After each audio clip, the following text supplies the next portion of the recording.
Wait for him to do the high sign.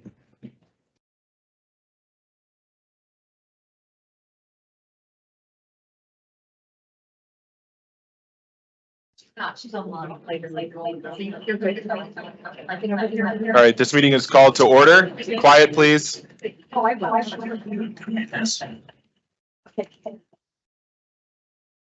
right, Ms. Reckman, roll call, please. He's got 30 minutes. Mrs. Cons? Here. Mrs. Shandy? Here. Mr. Wilburn? Here. Mrs. Yanes? Here. Yeah, I can hear it It's here. this one, but we can't, I can't. get Mr. this Schultz? out. Here. Thank you. Tonight's Pledge of Allegiance will be led by Kennedy from Village Middle School. If you all please stand. I pledge allegiance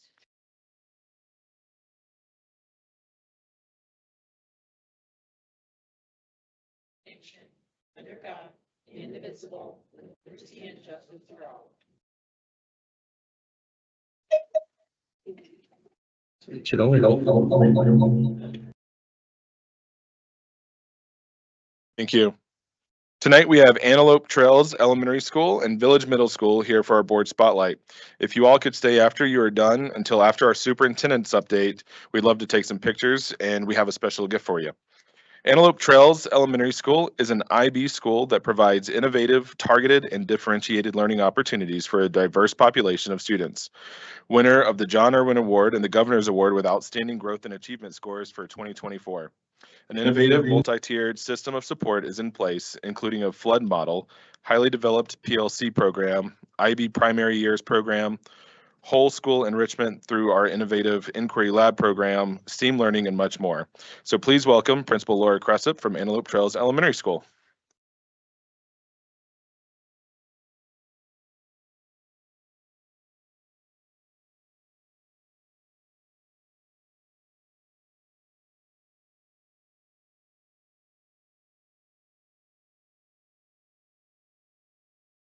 Team lab coach. She has about 6 outfits she wears. This is Lindsay Ilsley. And at Antelope Trails, one of our tenets is want to ensure high levels of learning for all. And when we try to do that, when we strive to do that, it does take all of us. So we have a lot of reciprocal accountability with each other.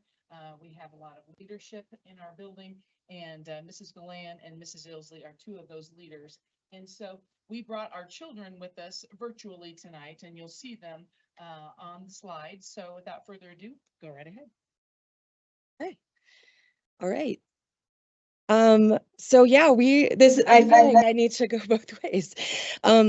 We are talking to you tonight a little bit about how having instructional coaches in leadership roles in buildings can really make a huge impact on not only student achievement and growth, but also on the community and the sense of community. And we have a lot of data and great things to show you. We have some sights and sounds of this work in action that you'll see through some videos, little snippets of kids at work. You'll see incredibly high levels of engagement. You'll see transdisciplinary learning. And so we'll be going pretty quickly through quite a few slides for you. All right, so Lindsay and I are fortunate enough to work very closely together. And as a team, our goal and our mission is to provide standard-based instructional support. So everything that we do as a team, we are trying to support teachers to meet those standards. We also approach everything with a multi-sensory approach as well as transdisciplinary learning. So dipping into as many subjects and content areas as we can to make it as enriching as possible. We also believe in enriching and challenging all students, no matter where they're at, and also at the same time developing their social and emotional growth. All right, so part of one of the things that we are really looking out for is making sure that we are giving as much access as possible in as many ways for many, many things. That's everything from making sure that students have one-to-one technology, and we actually are 2-to-1 for staff. Our staff all have an iPad and a laptop, as they both offer really different things. One of the things that I manage is making that happen financially, and we've done pretty well with it. I'm not going to read every bullet on the slide, but just some other things to keep in mind are one of the other things we do is really model for teachers how they can support learners who might need an extension or might need some additional supports. And that can also be things like multi-language learning. Part of the resources that we use to do that, not just technology, but also a fully stocked STEAM lab with lots of very, very robust and high quality library collection. We spend a lot of time making sure that the books our students have access to will help them in their learning and in their social and emotional growth. I'm also the accessibility ambassador for our building. Each school is going to have one now, and yay, it's me, hooray. But that makes a lot of sense with my role. Lindsay and I are also kind of Antelope Trails communication department. And so we ensure that we are reaching out to our community and keeping them informed with what we're doing with their students while they're here with us at school. We're in charge of our Facebook and our Instagram. We're bringing on Parent Square. We also send home newsletters and handouts. We also are part of the Choice Night team for our school. All right, and again, I promise not to read every bullet point, but this gives you a sense of the intensity of collaboration that we do throughout the building, again, in the community. Both Tia and I attend many, many regional and district level meetings as well. And again, having us in those leadership roles and then bringing that back to our building is incredibly valuable. We also provide professional development not only for our grade level teams, but our entire school and the district as well. And so we are very involved in building the capacity of our teachers to support our students. Yep, I've led everything from district librarian presentations and trainings for our staff across the region. We also do that with technology. We're doing it tomorrow for IB. We definitely spend a lot of time reaching out to our peers. And again, that just makes our building stronger when we have that time and energy to connect. In addition, our role is really to help build the culture in our community. And this is beyond. This is our parents, our volunteers, our kids. And there are events that we do that with. There are volunteer organizations that we do. We have our hand in every continuation ceremony, every special event. We have international events such as World Day. So yeah, again, we're busy, but it's not to say this is all the wonderful stuff we're doing. It's that it makes sense to have leaders in your building who are also instructional coaches. It provides power to the building and it gives a chance for mentors to be in place for actual instruction. And that's what we're going to get into in a second. And so, like Lindsay said, we firmly believe in collaboration and modeling for teachers, differentiating for students, whether that's enrichment or ensuring that students are filling in gaps and getting the learning that they need. Well, at the same time, we're also making sure that there's depth and complexity for all students and that our learning is held to a rigorous level that they can also achieve. And depth and complexity can be challenging for classroom teachers to get their heads around sometimes. And so we find great joy in finding those ways for them to have that kind of support. One of the ways we do that is through a program called Inquiry Lab. It meets every other week. We are the teachers on record for this program, but we do it in a way that directly supports standards that teachers are needing some assistance with. And so we're going to show you a little bit about that. It might look like STEAM learning. It always looks like hands-on learning. It's supportive of the IB, the learner profile, and a lot of what we do is also building background knowledge and vocabulary for students. And I can give you a quick example on this. We did a massive transdisciplinary miniature golf unit. We did math, writing, all kinds of stuff in this unit, but half the kids in the room had never played before. Which is surprising, I think, to most of us. So one of the things we're doing is building that background knowledge and making sure that they know what that is so that then they can do something really cool with it. All right, now's the fun part. This is one of our teachers who's going to talk to you a little bit more about how we support her.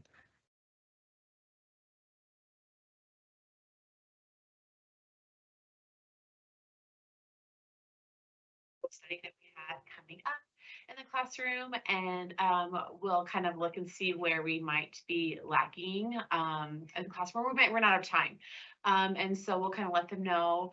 And so they've been great about supporting us that way. So for example, we're doing a science unit right now where we're talking about weathering and erosion. And so they kind of helped pre-teach that and did an amazing virtual reality day with them where they got to go and kind of learn about that. So then when they came to the classroom, the kids were a lot more knowledgeable than they would have been had they not had that experience. That's just one example, but they just kind of work to support us and just are always asking, what do we need, or what do we feel like we need help teaching? So whether it's weathering erosion, there's been some math units that they've done where they've helped with time and geometry. And then there's been other renewable and non-renewable resources one time that we were kind of realized that we'd gotten through our unit and run out of time to teach that aspect. So they jumped right in and were super eager to help our kids with that concept.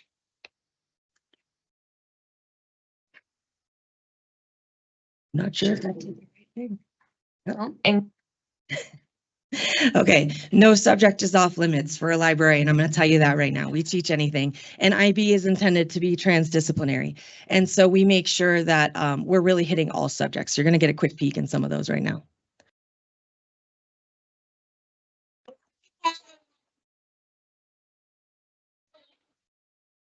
All right, so that was a quick robotics lesson incorporating skip counting and as well as the engineering design process. Oh, this is hard because I can't do this part. I'm sorry.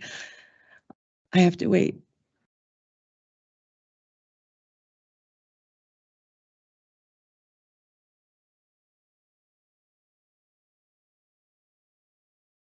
All right, this particular lesson you're looking at right here, this is an arts integrated lesson where students were learning to identify geometric shapes by their attributes. And they recreated the painting by Paul Klee, the famous artist, called Castle and Sun.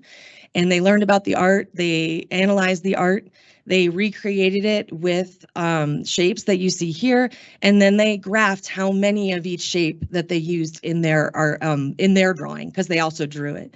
So that multi-steps, bringing in multiple standards at a time.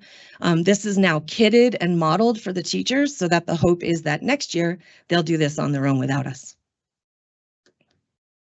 And you can see them graphing here.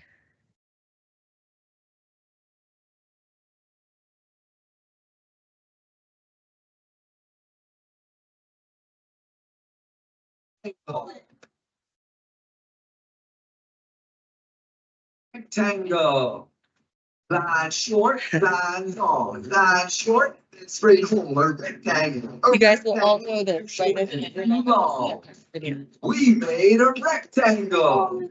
Okay, yeah, just another example of how we're incorporating physical education in with our learning too. So like I said, there is no subject off limits. All right, you want to do this one? For this one, we had students who were retelling a story that we read as a group. So the students had to code a robot as little as, I think, first and second graders to retell the sequence of the story and move it around a map, which was really cool. Here they're using finger puppets to retell a story. So continuing on with elements of plot. And as you can see, they're having a great time. Super cute. And go ahead. This is another one where they coded their retell of a story, and the robot would be programmed to stop. So then they would, say a sentence of what happened with that picture throughout the story. Yeah, and hopefully you can see the joy and engagement as they're doing these hands-on activities. That is also kitted for teachers now. So again, we model it, we share it. This is an example of learning library and information science skills. The students have to learn how to use the Dewey Decimal System in order to find nonfiction for their research. And then they have to complete a collaborative breakout activity to demonstrate their knowledge. It's one of the ways that we assess as well. All right. So I said science and engineering, and this is a science lesson, but it's also a writing lesson and also an art lesson and also a few other things. Do you want to explain it or do you want me to? Okay. With this one, students got to create a die where they were looking at attributes of animals, and they would roll the die to create a new silly creature, which they would draw. And then they took that piece to school or to their class and wrote about that creature and their features. And this is an example of a direct collaboration with classroom teachers. They said, hey, we need to work more on writing this year. Do you have any ideas? And we said, yes, we do. And we started the activity, but then again, coached and mentored the class into taking it on. And so the teachers took it from there. We always have a public display so that the rest of the building can also see those collaborations at work. And it was great.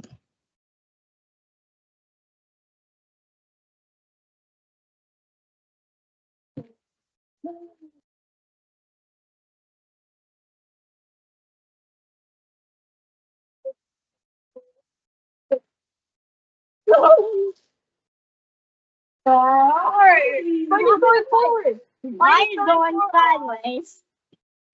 I love that they're using those directional turns. That's a standard too. Woohoo! That wasn't even intentional. But this is a circuitry lesson. So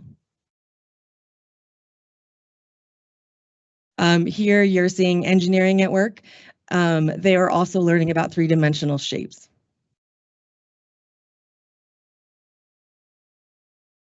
All right.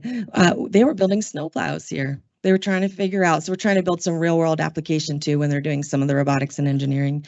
They were asked to design a functioning snowplow. We often use our green screen at school, and so you can see here that we were doing a season unit with kindergarten, and so we filmed them talking about their favorite season and then put that season behind them and then shared it out with their families. And then on the left, you'll see we use VR every year, virtual reality goggles that we borrow from the district, and so we use that to support their standards as well. And there's some vertical alignment here too, because we support this with kindergarten, but by the time they're in 5th grade, they're making their own green screen videos. So we do have a pathway for that as well.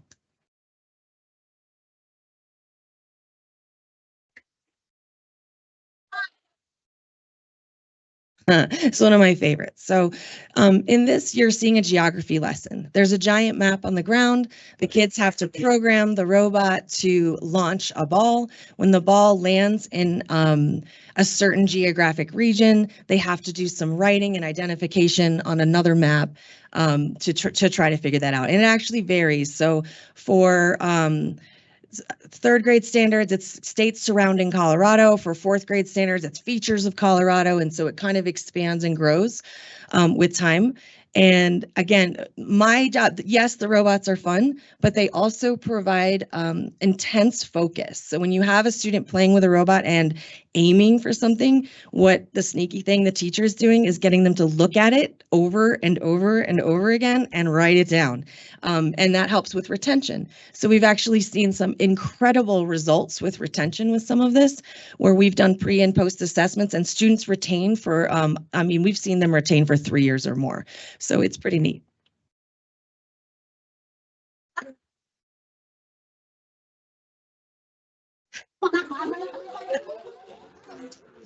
All right, these are kindergartners that are doing that, but actually in 3rd grade, they start to use this to try to track a life cycle. So they're using those that pattern. And but as you can see, the littles are super cute when they're having fun with it. And Why do you like Inquiry Labs so much?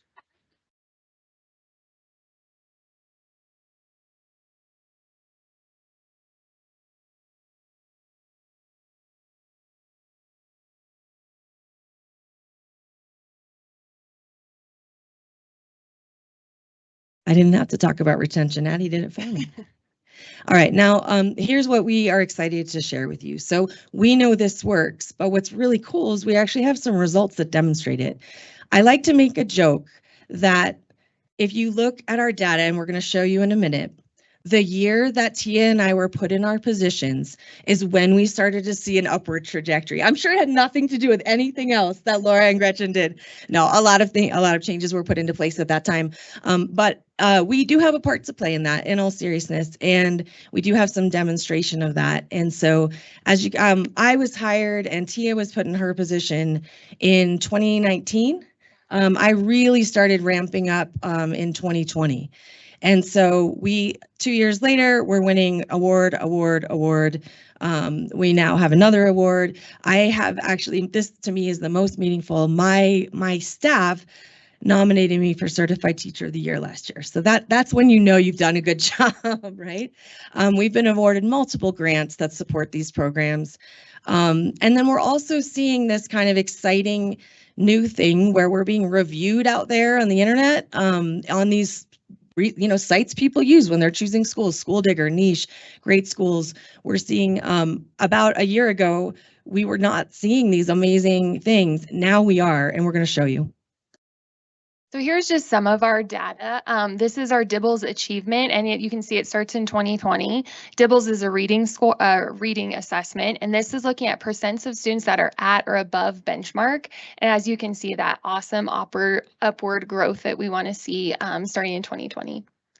And the same for math. We have our CMAS math data of students meets or exceeds, as well as our MAP growth beginning to end of the year for K through 5, this awesome upward trajectory of how we're supporting teachers with making sure that we're teaching all the standards that need to be taught. All right, and as I said, the community is also noticing. So I won't read all the details, but in this particular review, the family rated 5 stars in all categories, and specifically called out the STEAM programming, the library programming, the high levels of learning, personalized learning, and differentiation. So I thought that was kind of cool to see that out there. We all know a good review is like the best. And here's another one. So this one also references our talented and gifted programming. We haven't mentioned this yet, but we actually work very, very closely with our tag teacher. She's part of our team. Enrichment and extension is definitely a part of what we talk about quite regularly. This is kind of exciting. Last year, we've had a 51% rank change from last year on School Digger. So I'm a military spouse. My husband served for 21 years and is retired, hallelujah. And when I moved, this is the first site I went to. So having that kind of increase in just one year even is awesome. We also have an A- rating on niche. So 3 different sites that do these things differently, but all of them are speaking very positively to the work that we're doing. And this particularly calls out IB and what a powerful thing the International Baccalaureate program is.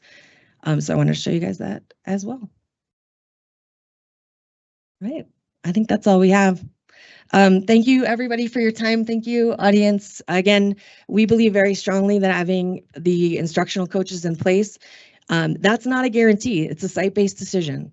So having instructional coaches in place, we have proven to be very successful, and hopefully we'll be at a place where all our schools can do the same. Thank you.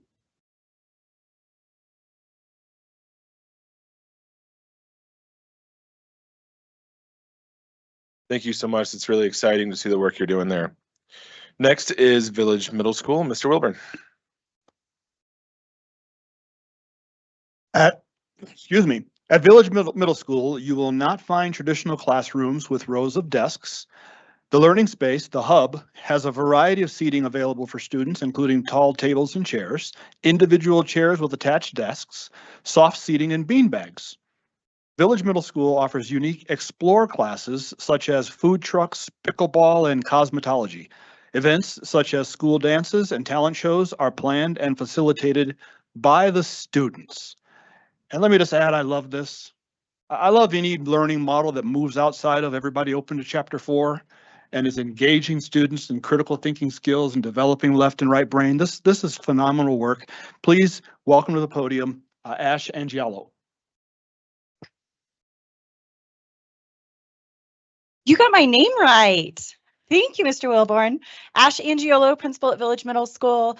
I have a couple core beliefs. One of our guiding principles is that middle schoolers are the most underestimated humans ever. And I think they're capable of a whole lot. And so when they bring an idea to you, start with yes. They'll go further than you could have ever imagined. So with us tonight, I'm going to let Caitlin introduce the kiddos, but Caitlin she wears a lot of hats. She is a special education teacher with us. She's an academic support teacher. She's a mentor.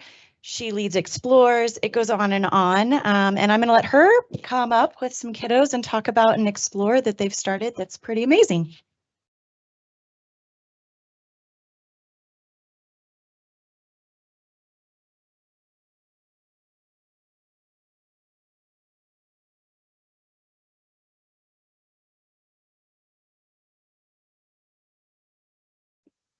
Hi, I'm Caitlin Miller. My official titles are academic support teacher and special education teacher at Village Middle School. And I have 5 wonderful young ladies with me. They'll go around and introduce themselves super quick. I'm Carly and I'm in 8th grade. I'm Kennedy and I'm in 8th grade. I'm Emmy and I'm in 8th grade. I'm Bree and I'm in 7th grade. I'm Ellie and I'm in 7th grade. I am excited to share the impact of Helping Hands. It's an elective at Village Middle School designed to inspire the next generation of educators and caregivers.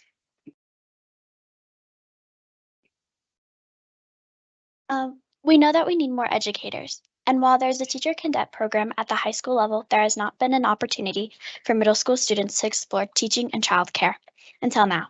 Ms. Miller created Helping Hands to give students an early introduction into these fields, allowing us to develop leadership skills while serving at Legacy Peak Elementary. Students volunteer in the classrooms, lunchroom, and recess, gaining hands-on experiences in working with children.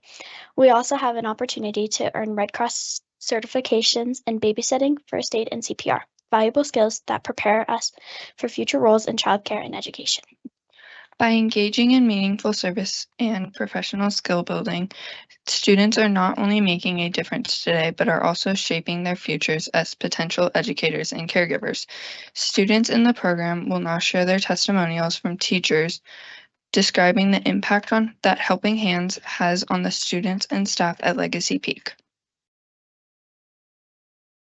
This is a testimonial from Mrs. Weich, a 3rd grade teacher. I am so grateful for the incredible help Ellie and Etika have provided in my classroom. They are both extremely helpful and always going above and beyond with their tasks, ranging from filing papers to answering student questions. Their positive energy and dedication makes them invaluable assets to our classroom.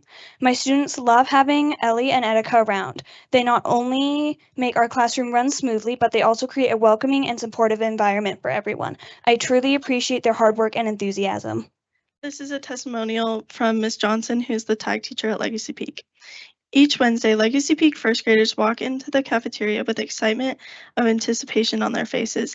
They know it's the day they can count on the company of Helping Hands. The middle schoolers look for any opportunity to help, opening milk boxes, being a listening ear for a child having a tough day, wiping tables, being a friend to someone who is lonely, or felicitating a game at recess. Their influence has brought countless positive changes to the lives of our students.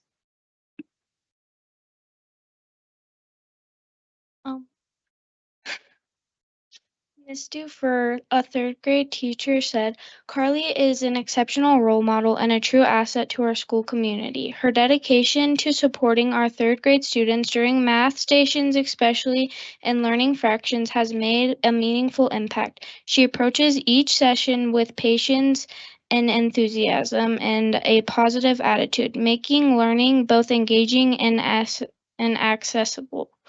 The younger students look forward to her visits, and her willingness to lend a helping hand embodies the spirit of mentorship and leadership.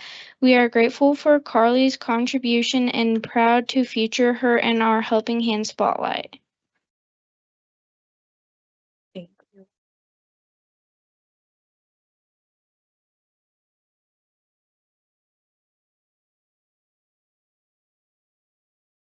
Thank you. I love the creativity with that and the work that you're doing partnering with Legacy Peak. If you ladies can stick around for the picture after the superintendent update. Ms. Harkman, are there any updates to the agenda?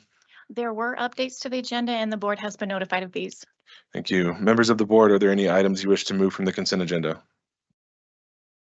Are there any discussion items to be added to the agenda? May we have a motion to approve the agenda with this? May we have a motion to approve the agenda? Moved. Second. Roll call, please. Mrs. Cons? Aye. Mrs. Shandy? Aye. Mr. Wilburn? Aye. Mrs. Yanez? Aye. Mr. Salt? Aye. All right, tonight's board quote is from Ms. Cons. The ultimate measure of health in any community might well reside in our ability to stand in awe at what folks have to carry rather than in judgment at how they carry it. Gregory Boyle. Thank you. All right, next up are board comments. You're welcome to make comments about anything, but we also want to make sure that we do our spring linkage debrief during this time. So if you have comments about the linkage from last week, go ahead and make those comments at this time too. Mr. President. Ms. Shandy. I thought the student forum linkage was really, really valuable. They had great insight, as they always do. It's not necessarily what you think it's going to be, but it was great. And then the parent linkage as well was really good. It was challenging for some because we were talking about high school type level stuff, and the group I was with were elementary parents, and so it was really their future that we were talking about when we were talking about PE waivers and things like that. And so it was a good stretch for them to think through what the impacts of our decisions would be, but really valuable to see and talk through. So I enjoyed it. So thank you. Ms. Cons. It was extremely valuable. I even sent an email to Principal Sanders at Rampart because specifically some of the comments that she shared in our study session helped me rethink some of my positions on what we were looking at. Just for the community, we were looking at PE requirements, CTE requirements, core electives, and personal finance possibility of those classes. And yes, the insight was varied and awesome from all of our different groups. And I just commend our district staff on supporting this work and the timeline. I love the timeline. It's perfect to implement for class of 2030 when we get through all of our community forums and deliberations. And I was especially pleased to see that I think out of all the districts in the state and the area that we looked at, we already have the highest graduation requirements and credits. So I'm proud of D20. Ms. Yanez. I owe some data to two teachers. So the teacher conversations were really powerful. I think it's Mr. Catron at Village High School. Is Lindsay here? And Mr. Powell from Air Academy. We found they had a question about some data, and I promise I'm working on it to get it to you. But yeah, they had a lot of really great energy around these requirements and great ideas. Thank you. Mr. Wilburn. My update is of a more personal than a district nature, but I think it's appropriate. For those in the room that don't know, and I suspect most people probably do, but if you don't, 17 weeks ago today, actually, I had to have brain surgery. So I've been absent for since October. It's went well, I'm pleased to say, and I'm recovering. But for those of you, and I saw some in this room have probably done this, you've been in a doctor's office where you got that news that you never thought you'd hear. It's tough. And mine was go to the emergency room, don't leave the hospital for a very long time type situation. But the outpouring of love and support, and I said this last month and I'll say it again, from this dais, from this community, it's just been tremendous. And I really appreciate everyone. I've got cards on my desk right now. Cards showing up, flowers showing up, people helping my wife, Renee, make me meals. Just, it's been absolutely, it's great to be a part of a loving community. I ran into a teacher yesterday at the gym. My surgeon finally cleared me to get back in the gym, which I really needed just for the mental health aspect. I'm lifting with the pink dumbbells now, but at least I'm lifting those. But I ran into a District 20 teacher. I think she's in the room right now. And I walk with a decided limp to my gait right now. My brain is recovered, but motor skills, balance, things like that are still a bit of a challenge. I'll get over that in time. But she noticed me limping and said, "Mr. Wilburn, you know what? Is everything all right?" kind of thing. And so I told her, and we talked, and she said, I want you and your family to know that, I really care, and for you, I hope you have a full and complete recovery, and not somebody with whom I have ideological agreement necessarily, but she said something very important. She said, we have to care about people. And when we stop caring about people, all else is lost. So anything we may disagree on, this is outside of that. So I hope you recover, and I hope that you go on to live a complete and full life, and I will. So just want to thank everybody.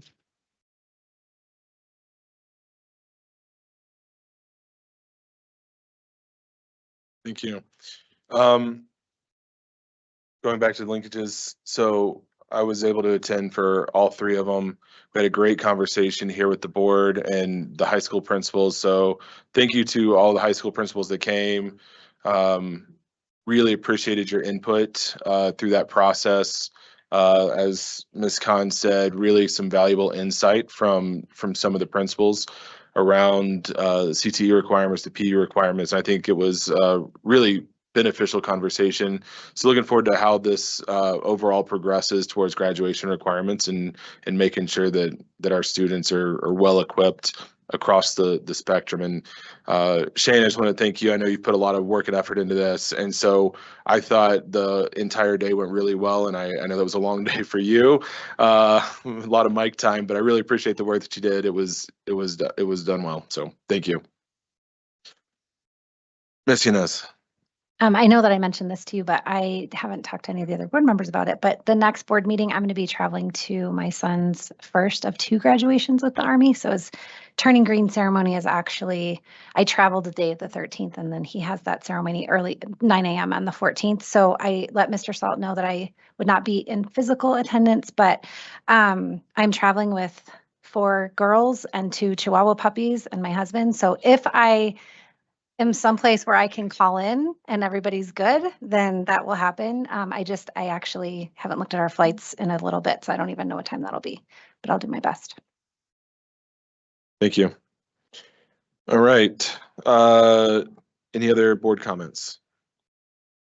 All right, Mr. Smart is out ill this evening, so Miss Allen will be presenting new administrators tonight on his behalf. Miss Allen. I don't have the jokes that you would all say. He always refers to himself as Dr. Smart. So I don't have some of those, but it certainly is my honor. I've had the pleasure to meet a few of our new candidates, and it's just an honor for me to have the chance to introduce them. So our first person is Roy Getchell, and he's being recommended as the principal at High Plains Elementary School. Now, he currently serves as the superintendent for Haynesboro School District in Alaska. He is in Alaska tonight, okay? And so he is not here. I hope he's listening.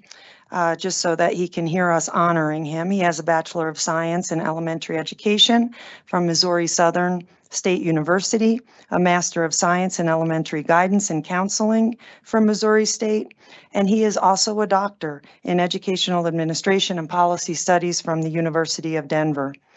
Roy has been a 6th grade teacher in Nevada and Missouri. He's been a high school counselor in Missouri. In Fountain Fort Carson, he served as a 5th grade teacher and assistant principal. He's taught at every level. He actually, it's nice to have some friends here this evening from Antelope Trails because Dr. Getchell used to serve as the Antelope Trails Elementary School principal. From there, he went overseas and was a director for the Emirates National Schools in Abu Dhabi. And now, as I said, he's currently on a glacier in Alaska. And I know that he is looking forward to joining us. And I'm just going to read for you what he would have shared if he was here in person. He said, "I'm deeply honored and excited to be recommended as the next principal of High Plains Elementary, a place I have always held in high regard. It will be a privilege to work alongside such a dedicated group of staff, students, parents, and community members as we collaborate to support the children of our district. District 20 has always felt like home, and my wife and I are thrilled to return. You can count on me to work tirelessly to help our district fulfill its mission of inspiring each and every student to thrive. I'm eager to learn from and contribute to such a robust learning community where excellence is the standard for everything we do. I am incredibly grateful for the warm and professional welcome I received from everyone I met last week during the hiring, welcoming, and onboarding process. I look forward to meeting and getting to know each of you, and I cannot thank you enough for this incredible opportunity. Please join me in welcoming Dr. Getchell."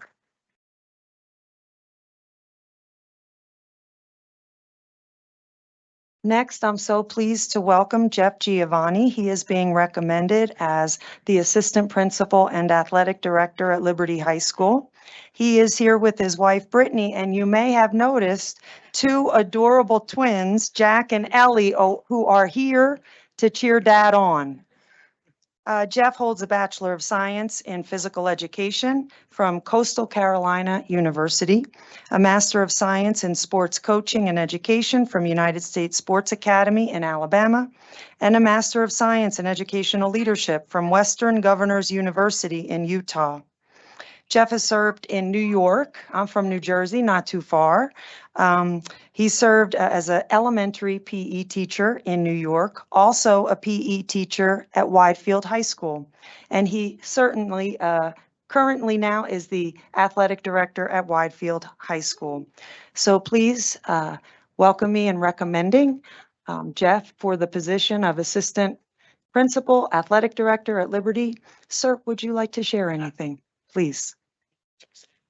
Please do. First, just wanted to start by, thanking everybody here tonight, especially Superintendent Ms. Haber, thanking all the members of the board. I want to thank Mr. Sisson and the rest of the administrative staff at Liberty High School. I want to thank the Liberty Hiring Committee too, as well, for giving me this position. I want to thank my family. My wife, as you can see, is godsend. She's been playing a zone defense outside for the entire night. So it's been a 2-on-1 situation, which usually we play man-to-man at the house, but we're playing zone tonight. And but these guys, they're my inspiration. These little guys, a big part of me wanting to come to this school district was this is where my little guys are going to go. We live in this community. Extremely just so happy and pleased to be able to teach here, be able to have an impact and bring value to this community. And I'm just really looking forward to that opportunity. Looking forward to being the AP AD at Liberty High School. Mr. Sisson has been nothing short of incredible. I'm looking forward to growing our relationship. Thank you for taking care of my kids tonight too, for the entirety of the night. But this to me feels like home. This is where I live, this community I'm in. I'm looking forward to getting to know all of you guys a lot better, getting to know the Liberty community better and the entire District 20 community better. Go Lancers. Welcome.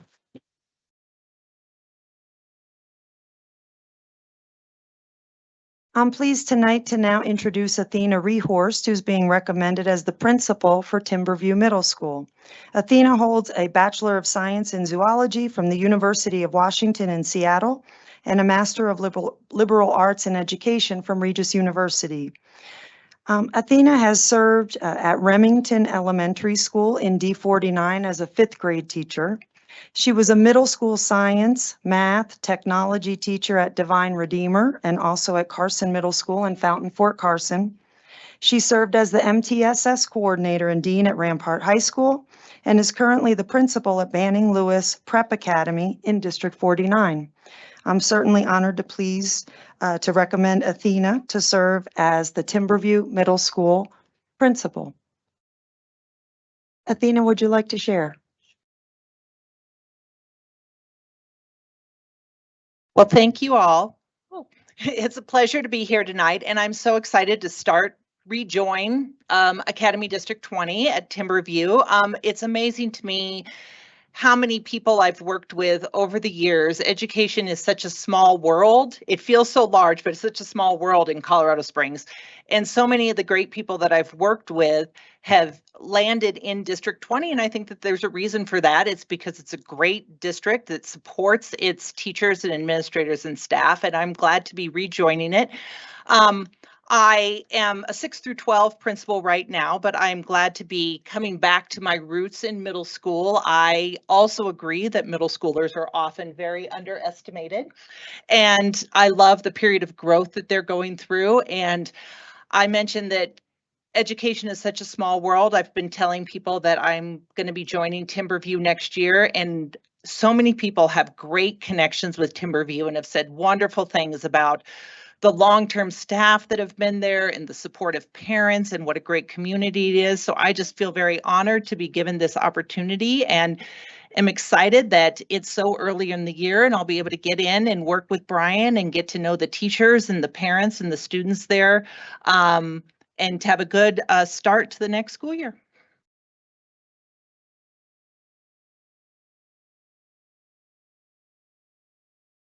Now it's my honor to introduce Tricia Anthony, who's being recommended as the Chinook Trail Middle School Assistant Principal. Tricia has a Bachelor of Arts in English Education at the secondary level from CSU in Fort Collins and a Master of Arts in Teaching Humanities from Colorado College. She has served as a 7th and 8th grade ELA teacher at Woodland Park Middle School and at Rampart, also an English language arts teacher, the AP coordinator, a department chair, and is now currently serving as the interim assistant principal at Chinook Trail Middle School. And it's my pleasure to recommend her this evening for the position of assistant principal at Chinook Trail Middle School. Thank you guys. Thank you to the board. Thank you to the wonderful staff at Chinook. Thank you to my staff at Rampart who raised me and taught me that you can do amazing things. I'm really looking forward to spending some more time with my 6th graders who will eventually become 8th graders. We'll see if we still like them then. I love being at middle school and I love the chance to learn and grow. So thank you for the recommendation.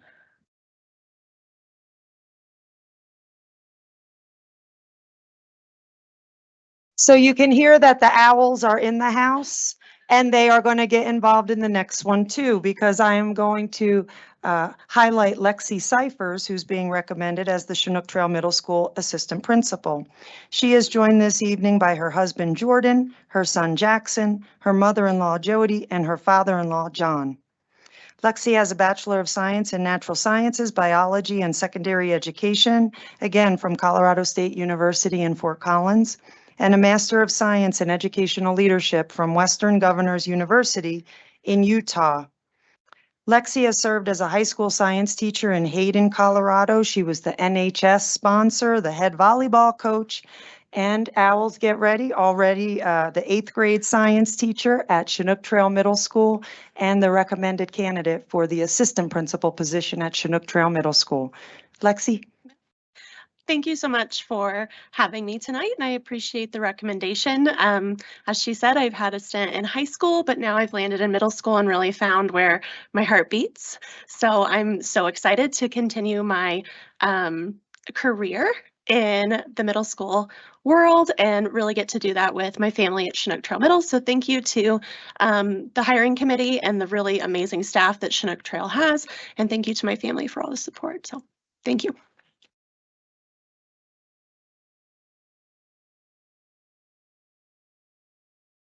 Next, I'd like to introduce Rebecca Kiger. She's being recommended as the Woodman Roberts Elementary School Assistant Principal.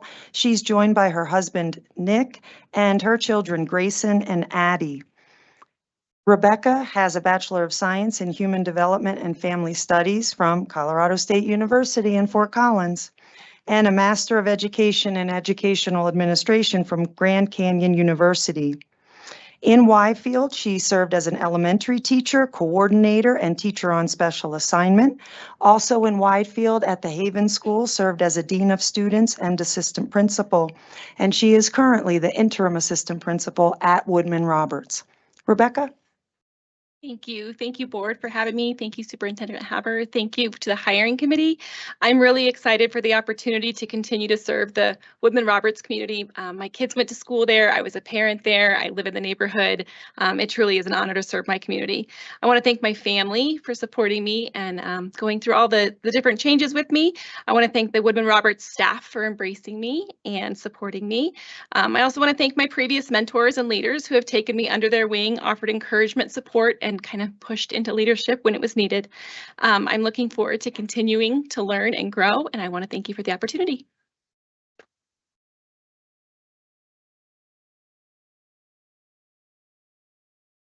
It's my honor also to congratulate Annette Zook, who is being recommended as the Pioneer Elementary School principal. She is not here this evening. She is supporting her family out of state. She holds a Bachelor of Science in Mathematics, a Bachelor of Arts in Political Science from K-State University, and also a Master of Education from Regis University. Annette has served as a 3rd grade teacher and a high school math teacher in San Diego. At Timberview Middle School, she was a math teacher, social studies teacher, interventionist, and coach. She served as a District 20 Math TOSA in Learning Services. In Harrison, she served as a K-12 Math Instructional Coordinator. And at Pioneer Elementary School, she has served as the assistant principal and now is the interim principal, and it's my pleasure to recommend her this evening for the position of principal at Pioneer Elementary School. I'd like to go ahead and read her remarks on her behalf since she is not here. She says, I first want to thank Superintendent Haberer and the board for selecting me as the permanent principal at Pioneer Elementary School. I am grateful for the continued opportunity to lead our amazing staff, students, and community. I appreciate the support and guidance that has been provided by my colleagues and district staff during my time as interim principal, allowing me to grow and learn along the way. I am looking forward to continuing the journey that we at Pioneer have been on. Finally, thank you for allowing me the time to be with my family so that we could be together as my mom ends her battle with cancer. I always tell my staff that family comes first, and I appreciate that I feel supported when I have to practice what I preach. Congratulations to Annette.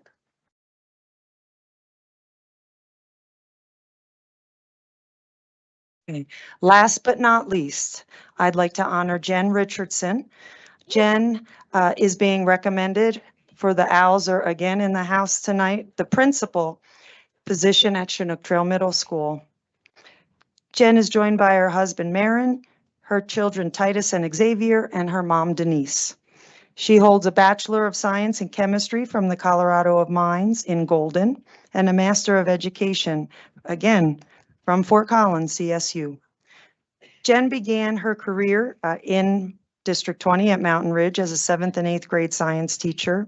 She served as a high school science teacher in D11 and came back to District 20 to Eagleview Middle School as a 7th grade science teacher.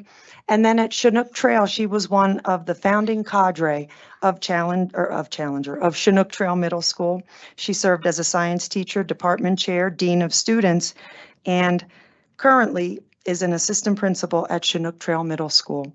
So it's my honor to present Jen for the principalship position at Chinook Trail Middle School.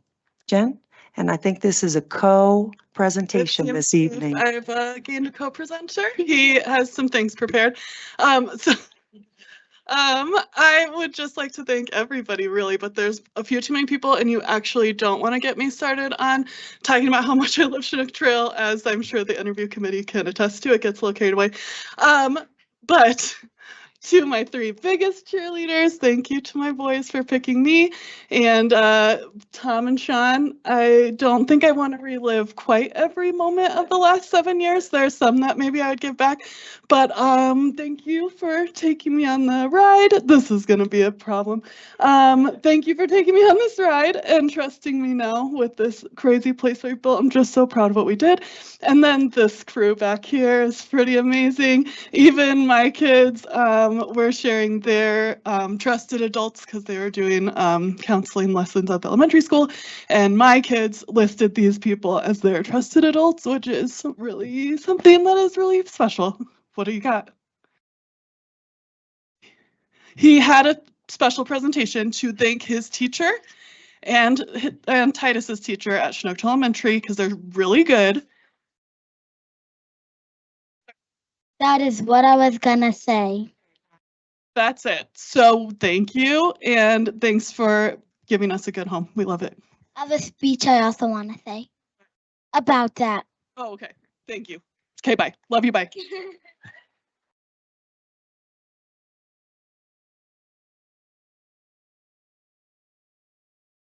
Thank you, Miss Allen. And if all of you could please stick around afterwards, we can congratulate you and take pictures once the superintendent update is complete.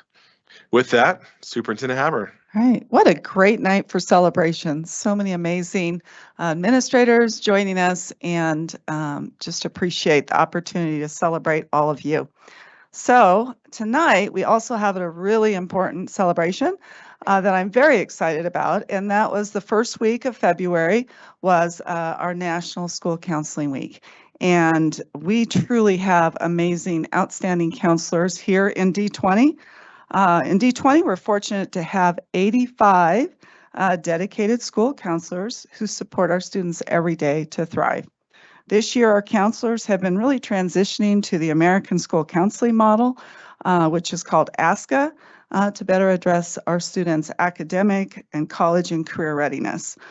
This model is really important, and I appreciate the way under Julie Hendricks' leadership, as well as the Director of Counseling, that they're really taking this model on. Because that model really gives us a well-rounded approach for students. It focuses on academic achievement, career planning, and personal social well-being. And it really prioritizes the individual needs of students.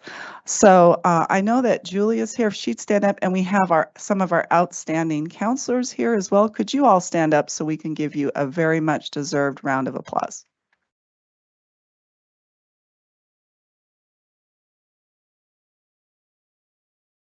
And if you would stay too, we'd like to catch a picture. And we also have some, I have some specific more information to share about our counselors. So in elementary schools, counselors are using the Galaxy platform to help even at an early age, which is really important, to start exploring careers and engage in small group activities and discussion rounds. What might you think about when you, as we say, what do you want to be when you grow up, right? I was recently with the Workforce Center, and they were talking about a company that wants to move into town. And that company said by the time they get set up and everything, they're actually looking at our current fifth graders. That they would like to have be potentially interested in their company because it'll take them that long to set up. And they really emphasize with us the importance of having those career exploration kind of opportunities, discussions in elementary. So I was super excited to see that. Our counselors are already doing that. In middle school, we've also shifted to career and technical education.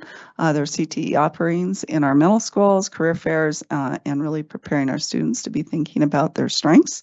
And in high schools, we're certainly working closely with students to ensure that their academic plans and their achievements really align with some of those goals that they have, because we know the board end says that we want every student to have that plan for success when they graduate. I'm just going to outline a few successes from our individual schools. Discovery Canyon, they have met with 174 seniors who've submitted college applications and met individually with 243 seniors to discuss their post-secondary plans. At Liberty High School, there was 990 total college applications submitted as of February 11th. At Rampart, students saved about $9,000 by applying to colleges during Colorado's free application days. And during Pine Creek High School's annual camping out for Colorado, which is the same as that free Colorado application day, seniors submitted 987 college applications, 825 in state and 162 out of state, and saved themselves and their families a total of $35,310. So just really, really appreciate all these extra efforts that our counselors are doing with their students every day. And can we just give them one more round of applause?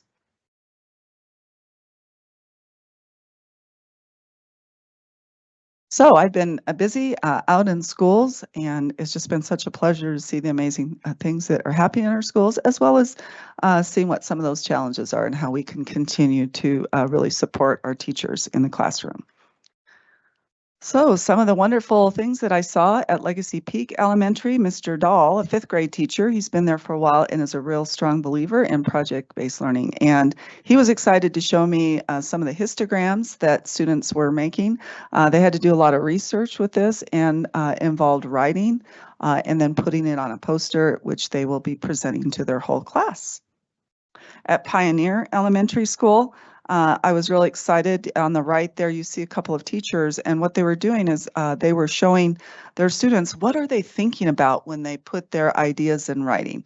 And that's such a dynamic and important way of helping students learn how to write. And we saw students using those same kind of techniques when they started, when they broke out of the group and started writing independently. Director Cons and I had a wonderful visit at Eagle View, and Principal Jamie Lester was eager to show us the PLC resources that he's using. They came away from the conference last December, where we had, I think over 125, over 150 staff members. I was able to go, people from EAC, teachers, administrators, all of us learning together. And he said it was a huge boost to just continuing to create that sense of efficacy and teachers really being able to work collaboratively together. Director Cons, is there anything else you'd like to share about that visit? I know that Mr. Lester is not the only principal in our district reaching out beyond the basics of PLCs, but it was just thrilling to hear about his commitment and creativity to meeting with not only the incoming elementary school teachers that are coming into his middle school for vertical alignment, getting on the same page with vocabulary, shared vocabulary, that sort of thing, but also then his PLC at the middle school level, meeting with Air Academy to make sure they continue that work. So I think it's a great model that he has, and I look forward to all of our strands just continuing like that. Thank you. I had the wonderful privilege of being at Homeschool Academy, where Principal Keisha Hill and I had a wonderful opportunity to see our early learners at work, just being busy, digging and engage with their learning, and with teacher Lisa Coltrane, our K1 teacher. So lots of energy going around in that room that day. Douglas Valley Elementary School, just another example of how the professional development that we all went to in December is impacting our schools. Adrian Murray, the principal there, showed me this is called the 15-day challenge. And tomorrow, as part of professional learning, there's a whole session on this for teachers and principals who want to learn more about it. And what you see on the right there is our teachers collaborating and saying, okay, when we go through the professional learning community cycle, what are we going to teach? How do we know that the students learned it? What are we going to do along the way to make sure students are learning along the way? And what kind of interventions are we going to put in place, not only for students who still haven't mastered the learning targets, but also how to extend the learning for students who already have met the standards. But she just said the excitement. She had a brand new teacher that went to the conference and came back and was so excited. She got the rest of her team on board with doing this 15-day challenge. And I also saw evidence of it in the classrooms.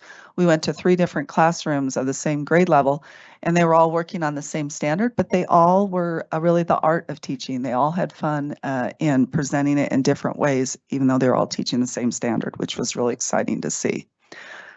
At the Da Vinci Academy, they are panning for gold. These are the 4th graders jumping up and down when they found gold.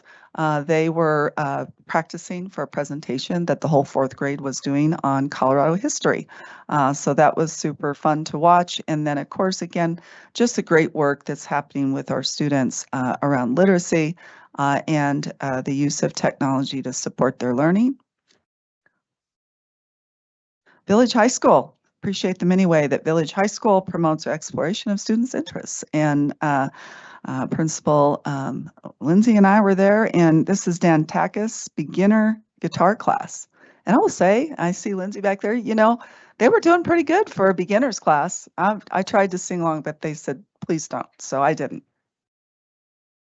Chinook Trail Elementary School, again, I saw evidence of, I know that Principal Patrick Shoemaker told me that also by going to, he didn't go in December, but they went to a PLC conference earlier in the summer, and it was a huge boost in really having teachers working on the same standard at the same time, but yet really having that freedom between the classes. As you can even see in the classroom, they were all teaching the same standard, but just different ways, according to the talent and creativity of each teacher, which is great. That's what we want to empower our teachers to do that. I was at Challenger Middle School, and I was so impressed with what they did for National Counselors Week. They put this poster up, and then students and staff members could take little sticky notes and put all the thank yous to their different counselors and what the counselors meant to them. So I just thought that was really awesome. Edith Wolford, I was there recently, and the first picture is Mrs. Nicole Duddle, and she is phenomenal. And I thought, I just was so fascinated. I could have sat in there for a long time. This is the Thrive or the Strive program, Take Flight. Strive is the overall framework. Take Flight is the curriculum. And this is for students who are who have dyslexia. And it was fascinating just in a short amount of time. So she was doing the sh sound, and then students had to write down what the letters were that correlated with the different sounds that she was making. And it was really fun. The students were just very quickly listening to sounds and being able to write down the letters, because we know that's really important with dyslexia, right? Students struggle with how do they associate and connect sounds with certain letters or letter patterns. So that was really fun to see.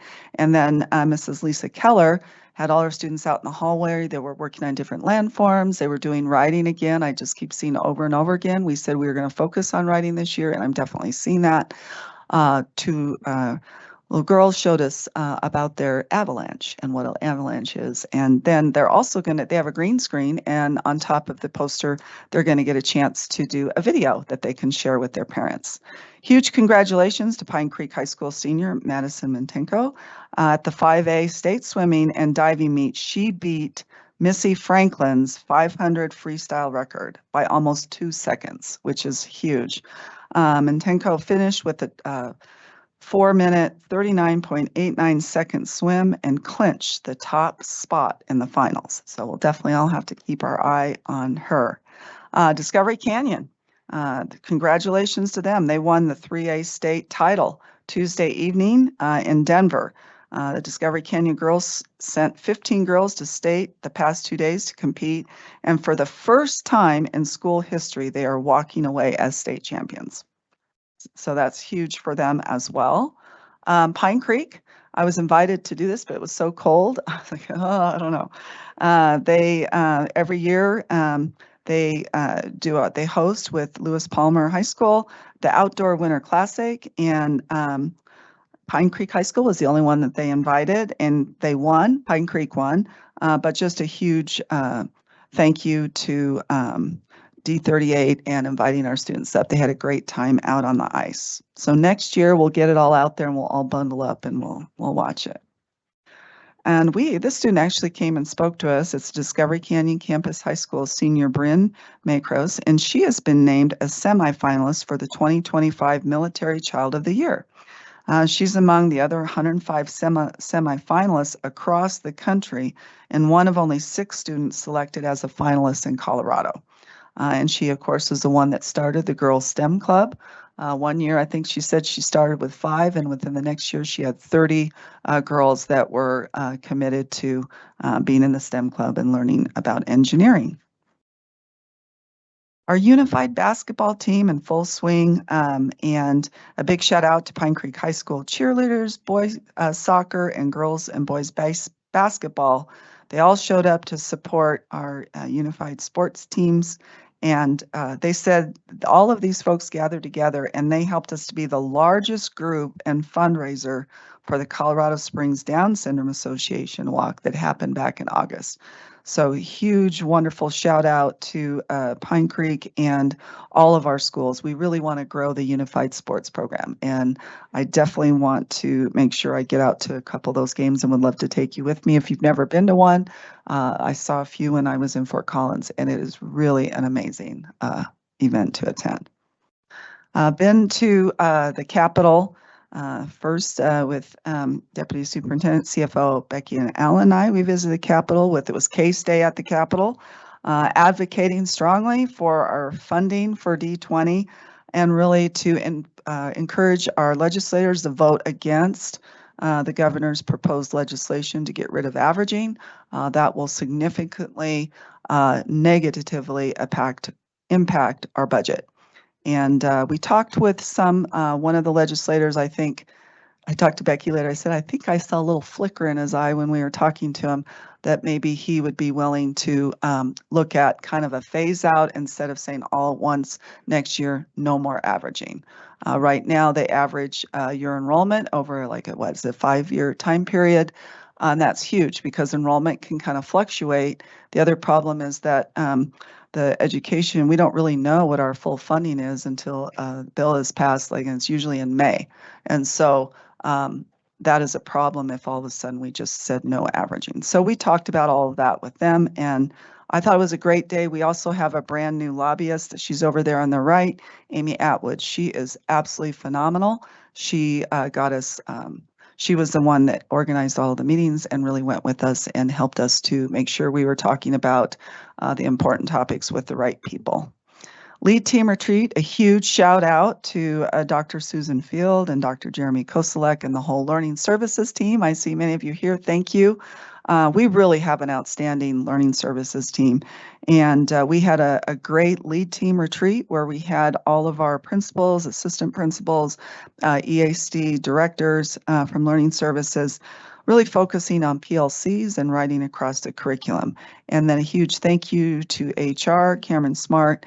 In the afternoon, we had a great presentation related to substance abuse and HR related issues. Again, the stakeholder meetings were amazing. And my favorite, I love all the groups, but I'm definitely going to say my favorite is our student group. They were just so articulate and thoughtful about what they had to say around graduation requirements. And they all really liked that idea of having a financial literacy class. And in the patrons group and the parent group, they also said that they want to make sure that students are still getting a strong liberal arts education. That was another piece of a theme that we heard. So just really great information. And I also want to thank Shane Knight for collecting all that data, for hosting it. And I'm excited about the conversations and the committee work that's ahead in this area. And then, thank you, board members. We were able to go down to the Capitol. And again, Amy Atwood was able to get us wonderful appointments with different legislators. And would anybody on the board who went like to share about that experience? Well, we had a really interesting experience in the House wherein one of the representatives requested that the entirety of a bill be read. It was over 102 pages long. You could tell from her body language she was unhappy with some aspect of something and thus and therefore asked for the entirety of this bill to be read. Think like filibuster style. It was going on and on and on. It takes 2 minutes to read every page, and they sped it up to time and a half, and it's just this kind of monotone voice. So we learned the art of patience for a little bit there. At some point that got pulled and we moved forward, but the conversations we had were important, and the time was well spent talking about and advocating for funding, obviously the averaging and frankly the school finance formula in general kind of hanging in the balance. And so we went and did that work and made, it's all about relationship and talking about the real impacts to classrooms, right, with the lack of funding. So we didn't just sit and listen to what I called the filibuster moment forever. Anybody else? Amy, were you going to say something?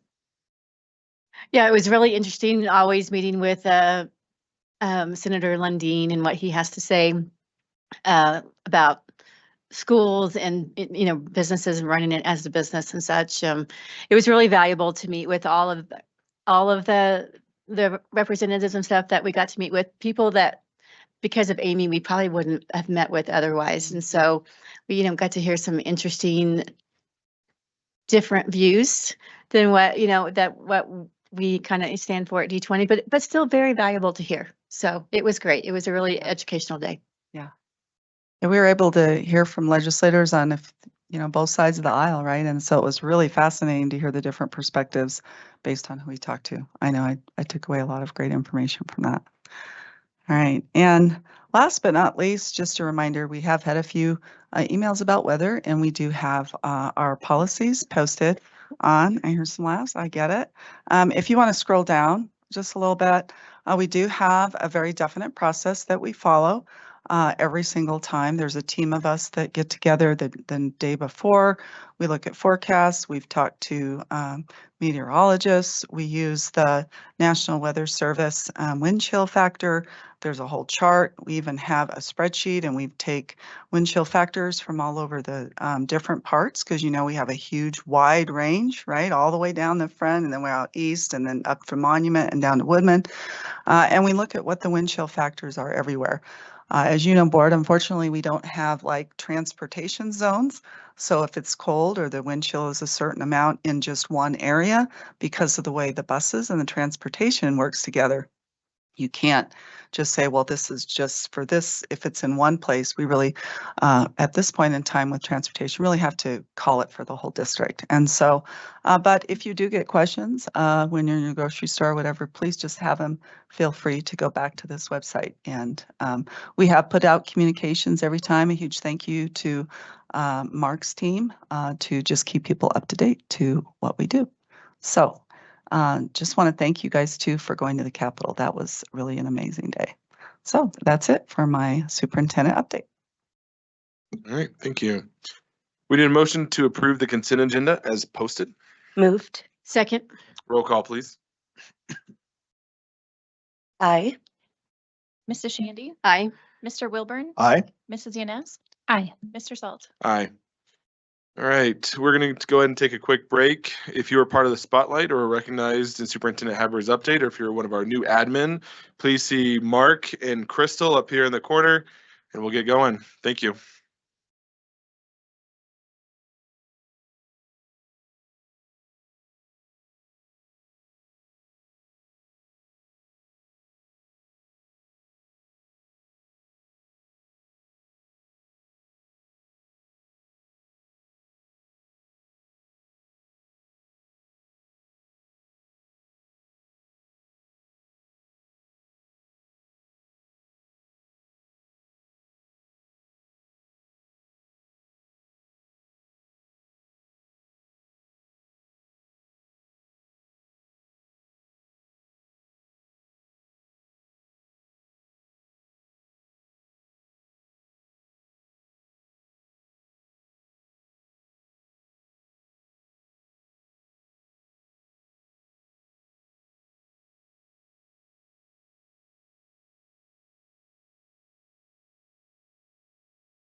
We call this meeting back to order.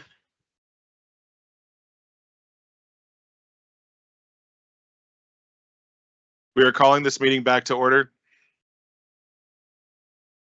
Item 8, there were no items pulled from the consent agenda, so we're moving on to written reports. Item A, annual monitoring report for executive limitations, policy 2.8, emergency superintendent succession. Does anyone have any questions or comments?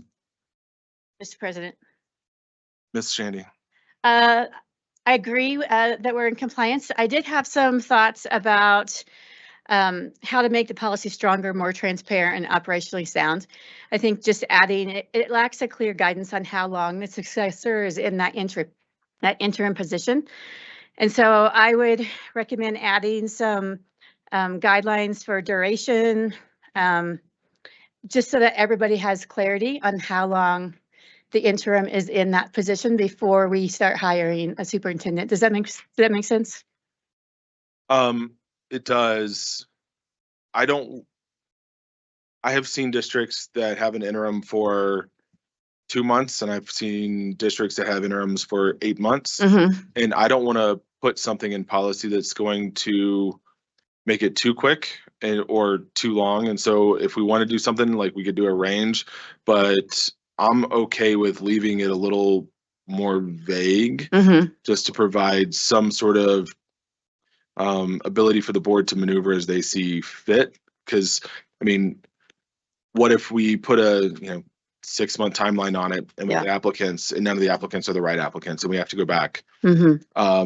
That draws that process out and then we're out of compliance. And so I don't want to make a decision because there's a policy that forces that timeline. So I see where you're coming from. I don't know that I completely agree with that. Yeah. Mr. Wilburn. There may be another way of doing it. So we could do something like that, like a sunset, 6 months, 2 years, whatever it is.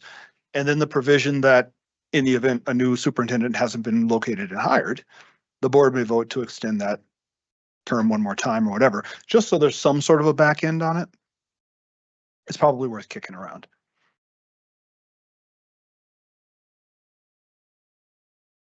We can talk about this. Ms. Ruckman, can you make a note to add this to probably a study session for us to discuss later? Thank you. Any other questions or comments related to 2.8? Right. Is the superintendent's interpretation of the policy reasonable? Is there sufficient evidence to determine compliance for each section? Are all sections in compliance? Recognition of exemplary performance or concerns regarding performance? Would you like to see additional or different evidence, or should any part of this policy be changed in the next monitoring report cycle, aside from what has already been noted?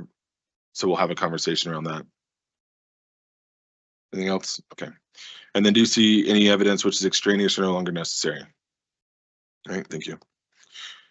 Next are the primary textbooks for science grades 6 through 12. Were there any questions or comments? So I had a question, Superintendent Haber. We've had conversations recently, I say recently within the past year or so, about trying to focus curriculum, having some sort of a consistent curriculum for, I'll say strands. I don't know. I know that's been a discussion. How does this relate, or do we have any information on that? Yes, I'm going to go defer to Dr. Susan Field, who I think is going to have Shane Knight talk about this. Yeah, so just a little bit of background. We are on an adoption cycle, and I think Shane can share a little bit about that in a second, for different content areas. And when those adoption cycles come up, I think we're on a 5-year cycle. We have teachers come in and look at standards and best practices and textbooks. And it's actually in the last few years, we have been talking about having, for example, at the elementary level, the same language arts or the same math textbooks. There are a lot of positives for that. That would be financially helpful when 21 schools are looking to do professional learning versus 2 or 3. It's just a lot more cost effective to do something like that. Currently, we allocate textbook money to schools. And so schools often will save for years and years and years to buy like a new language arts or math textbook adoption because they're extremely expensive. And so that would have to, we'd have to completely overhaul that, but not something that we couldn't do. I think the piece that would be most supportive for teachers is looking at the same set of resources really helps with planning and professional learning. So do you want to add anything to that, Shane?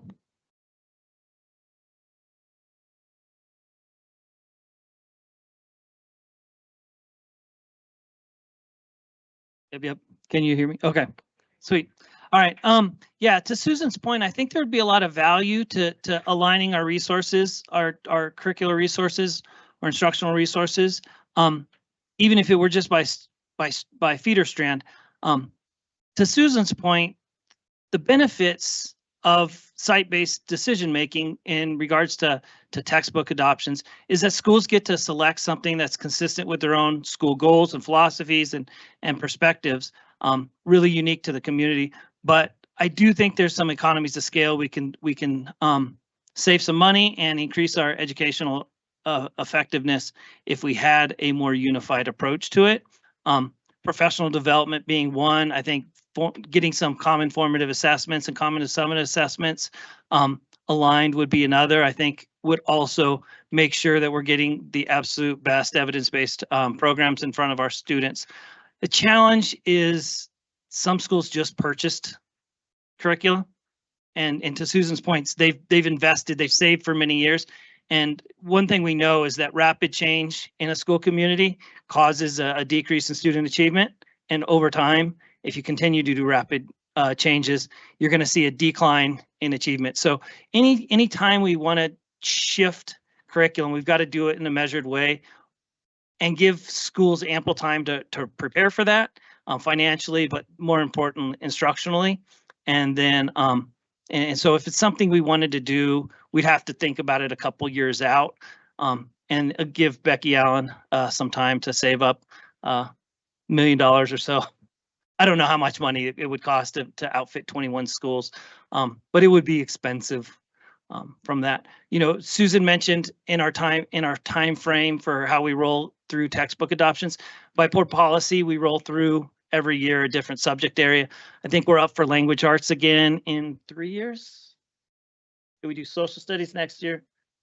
Math and then language arts. So we've got a couple years before we get to the big numbers.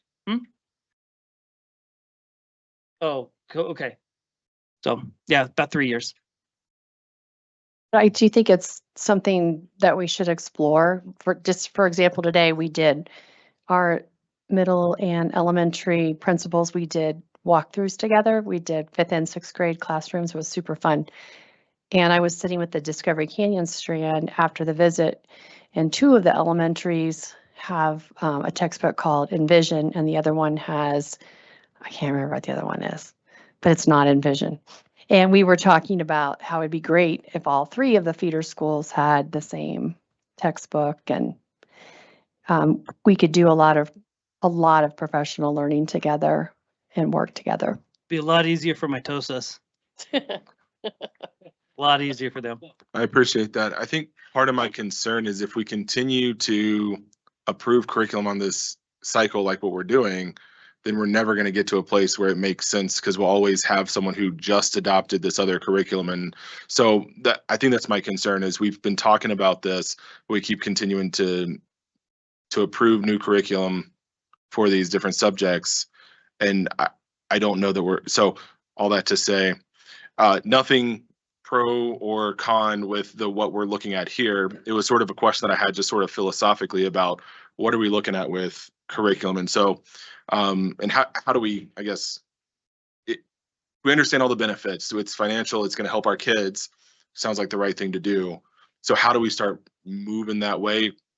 And if continue to approve annually is the right thing, that's fine. But I think I want to see something that's a little bit more focused. Yeah, and I appreciate that. And we have had conversations about that before, Susan and I. And I think a good way to start potentially is within the feeder team. So I know there's at least one feeder team that's working on kind of more alignment with what their middle school math program is and what their elementaries are. And they're really kind of took that on themselves and saw the benefit of that. So, you know, it could be that we start with one subject and maybe try to get some alignment, at least within the feeders, and then maybe do some cross. I would agree too with what Shane had to say, and that just having one across the board doesn't like guarantee increased student achievement. And I struggle just a little bit because when I look at D20, it's a special place. I've been different places, and I think that there's a lot of power and value also with teachers and principals really coming together within their own school to be excited about a certain curriculum, to all be invested in it. So I kind of see both sides of it. And there's many factors, I think, that make D20 a district of distinction. But I've been in other places where we've done like, you know, we have the committees that come together and they do, you know, a district-wide math adoption or whatever. And you definitely see an implementation dip because, you know, even because you had a committee of teachers, not all teachers can be a part of, even though they had a chance to, but it's usually limited. And there's always going to be teachers and maybe principals who feel like they weren't a part of it. They're not vested in it. It can feel like something that was pushed down, you know, to them that now they have to take on. And so then you also can have teachers and sometimes administrators that have to do it out of compliance rather than really being something that they're vested in. So I think we really need to have some good conversations with principals and say, you know, what would make sense? Because I understand the other side of it, and I understand the importance of being able to get people together, and it's better for professional development if you have one.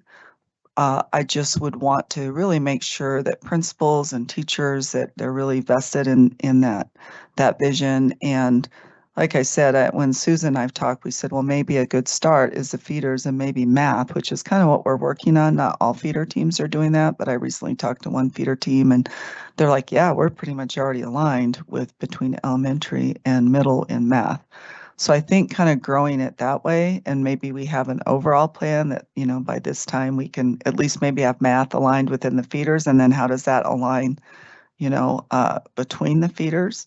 The thing that all of the schools have in common are we all are teaching the same essential standards, right? So we have equity, I think, across the district in different schools, even though they're using different resources because we're teaching the standards. So, but I appreciate also what you're sharing, Director Salt, and it's definitely something that we want to keep exploring and looking at what would be the best way to do that within our system.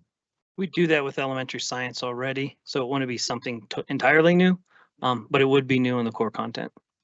Yeah, and I think for me, specifically doing the feeder or the strands, I think would make a lot of sense. I know I've heard from some of the middle school teams, and they struggle because they have, you know, 5 different elementaries that come up, and they're all effectively speaking different languages, and so they have to kind of get everyone together on the same page. And so we lose a lot of time in that first little bit of middle school trying to get everyone talking the same language and making sure, oh, I know your math curriculum called it this, but you guys called it that, but we actually call it this other thing altogether.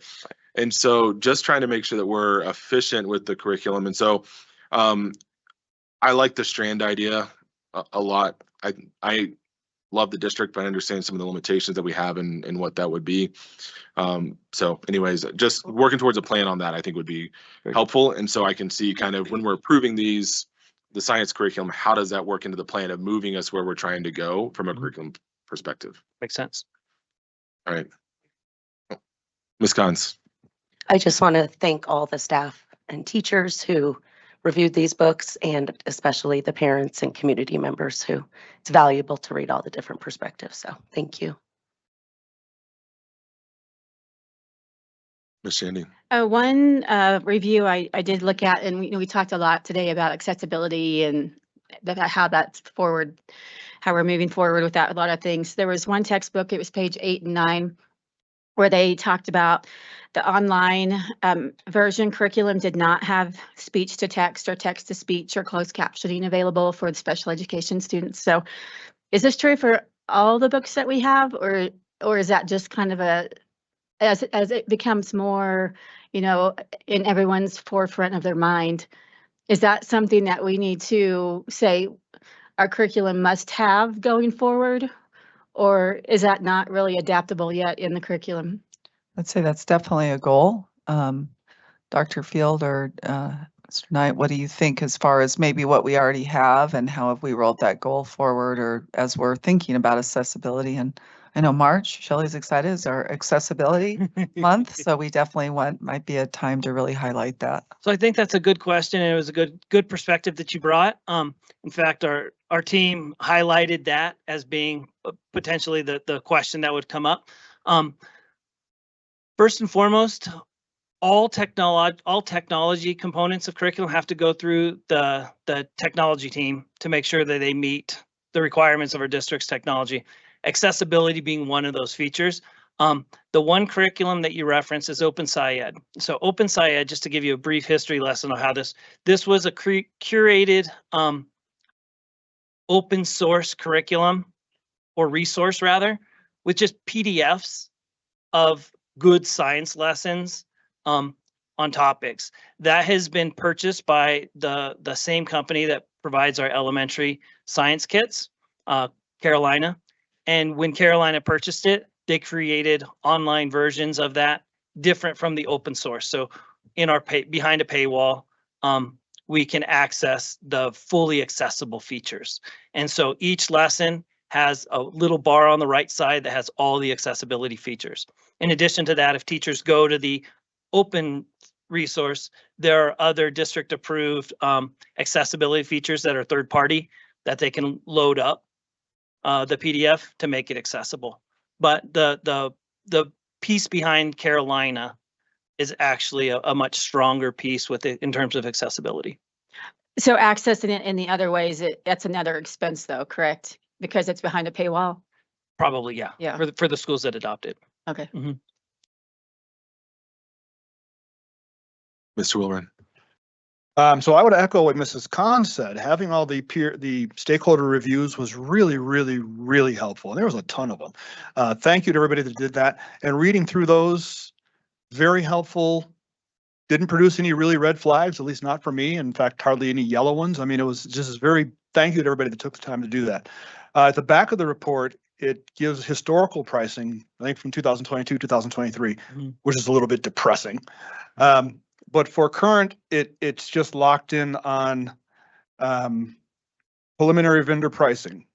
Has that been finalized now? And if not yet, when does that typically happen? Yeah, first, I just want to thank the team. So Beth and Brian over here did a tremendous job of facilitating the process of helping teachers go through the standards, analyzing the qualities and the benefits and drawbacks of each resource.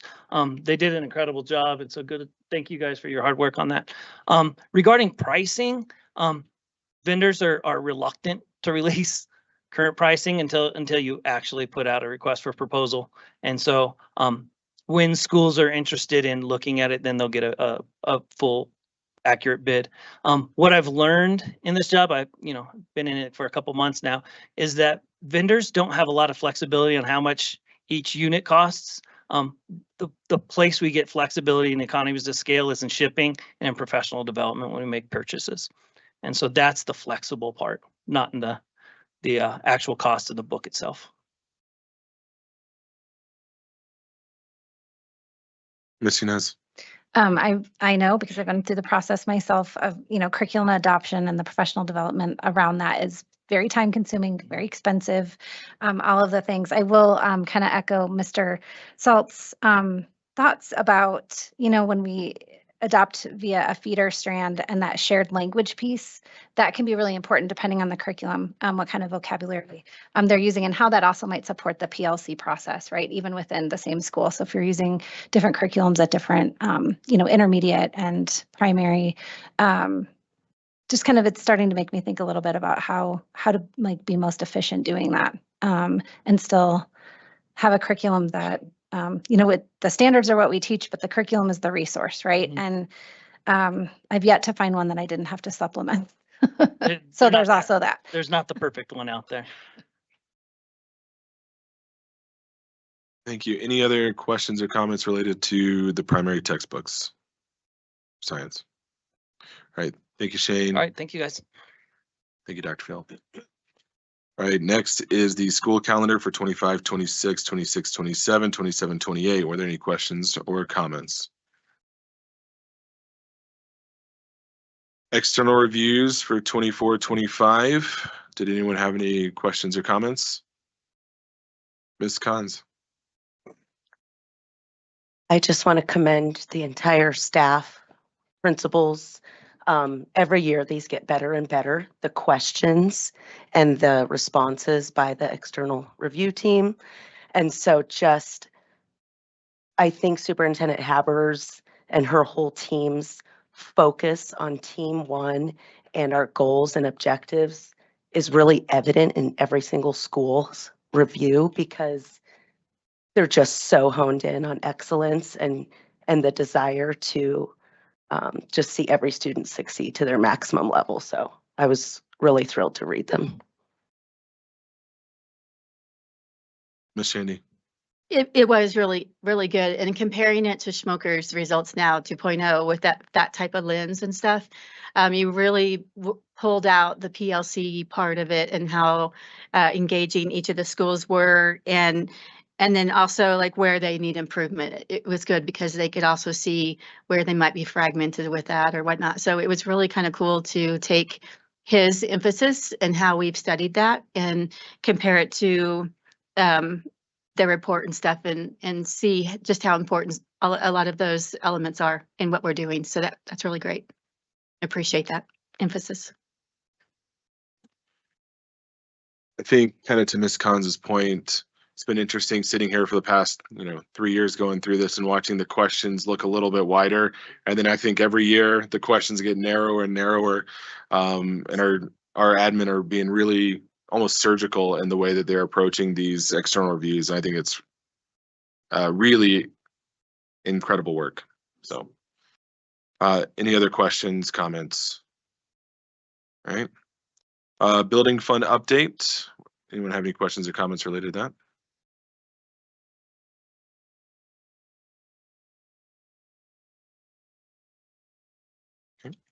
Okay. Monthly financial report through December 2024. Anyone have any questions or comments? Miss Allen, I noticed that the graphs did not seem to track quite the same as the other ones, that it seemed like we were a little broader where our skinnies get in the graphs. No, sorry. Yeah, if we could note the financial report. Because we have the expenditures and revenue, and they get really skinny through kind of February and March, and we were tracking a little bit wider. So good, but I just noticed how consistent my time on the board, those graphs, you can almost lay them on top of each other year over year. And this one just seemed a little anomalous in the sense that we ended up with more revenue, less expense, something to that effect to make it a little bit of a wider gap. The revenue piece has to do with the way now that we opted into the program with the state. So instead of us getting so lean in January and February and waiting until March when we first start to get property tax revenue, that's why we opted to get the more equal payments over a 9-month period to front load more of our revenue so that we were not as lean during those months. So this year, that new revenue curve will establish the new baseline that should lay pretty close starting next year, but this will establish the new baseline. I forgot about that program. Thank you. Yeah. You're welcome. Thank you. All right. Any other questions? All right. Next are the legislative updates. Any questions or comments? Ms. Shandy. I would just say it's a question. Ginger or Superintendent Haber and I go back up to the Capitol the week after next or whatever. And so through all of those, besides the averaging, is there any of those that you want us to hammer on or talk with legislators about in particular? Mr. Wilburn. Yes, 1059. Very vague. So the bill encourages each local education provider. What is that? We need to know if, is that school? Is that district? Is that district? Are we sure? So Provider? usually it's like an LEA, local education agency, some type of provider, and it's going to be the district. It could be a BOCES. I think in some cases, depending on context, it could actually be the like a charter school as well. But it's whoever that entity is. Typically, it is the district. Okay, thank you.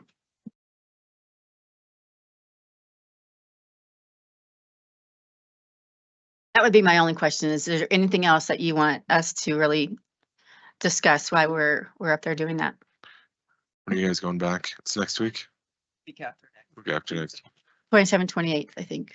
Probably closer to time. I've been working with the cabinet and Superintendent Haber on our, we have weekly or bi-weekly calls with Amy Atwood. Yeah. And so we've been tracking a couple bills. It's a little premature to say this one's good or bad because there's a lot of time between now and when you're going back. So I'll keep track of that, and Jen, I'll let Superintendent Haber have sort of the notes there. I know she and I have talked about a couple of bills, and so she'll have probably most of my notes from those calls where we're talking with the rest of cabinet and some of those implications. Okay, sounds great.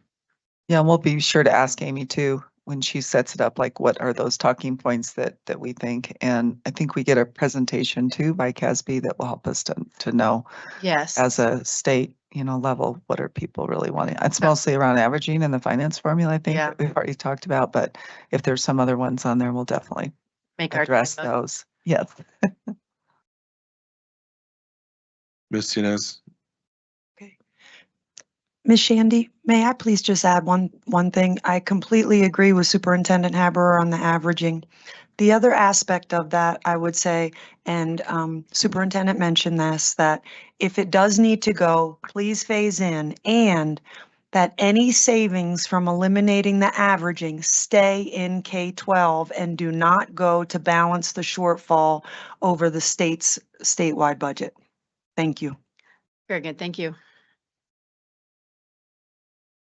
Ms. Inez. We got to meet with Senator Marchman about the handle with care notice. So that's Senate Bill 25-064. I would imagine this has bipartisan support, but this is a really interesting one where it's reverse safe to tell, right? So it's law enforcement after a child has an adverse, I can't remember how let's see, adverse childhood experience. So maybe that's some type of domestic violence in the home the night before. Law enforcement would have the opportunity to send a safe to tell message in reverse to school districts, like to an Infinite Campus, allowing teachers, administrators, to know that something had happened, and the notation in the student file is simply handle with care, so that everybody on staff or whoever is privy to that information would just know that maybe an extra check-in with that student or keeping eyes on that student is an important thing to do that day. Fabulous work by Senator Marchman. We met with her and heard all about it, and yeah, that would be one I recommend. Thank you. Thank you, Board. Anything else? All right, next is the Board of Education meeting schedule for the 25-26 school year. Were there any questions or comments? Second quarter Board of Education discretionary budget update. Were there any questions or comments? All right. Annual monitoring report for governance process policy 4.10, board members code of conduct. Does anyone have any questions or comments? Ms. Cons. Okay, board, so there were just a few things that I left to be decided in this memorandum. Mark, would you mind pulling up the final page of this that's titled memorandum? Thank you. So I just left since this is a discussion item for us to decide together on how a few of these things are worded. There are 2 noted dates of perceived violations noted because we have already addressed them pursuant to step 1 in GP 412, which is addressing board member violations or perceived violations. So those are on here. The first one on August 13th, 2024 was a mistake that was immediately corrected at that incident, and it has not happened since. So I left that just as a perceived violation. Second one is an event lawsuit filed on December 10th, 2024. And I left that as a perceived violation.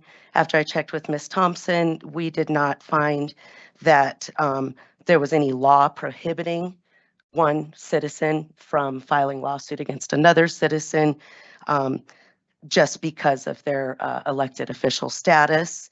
And I wanted to open it up to comments because I will not be the sole judge or jury on how much someone can or should take of alleged or actual defamation or slander. So I open it up to other board comments. Ms. Inez. Okay, so because of current legal proceedings, I'm just going to stay high level in my comments. But in accordance with 4.12, I've already addressed these 2 perceived violations directly with Mr. Wilburn on several occasions. Our interpretation of the policy was not the same, but I know in fact that my concerns were heard.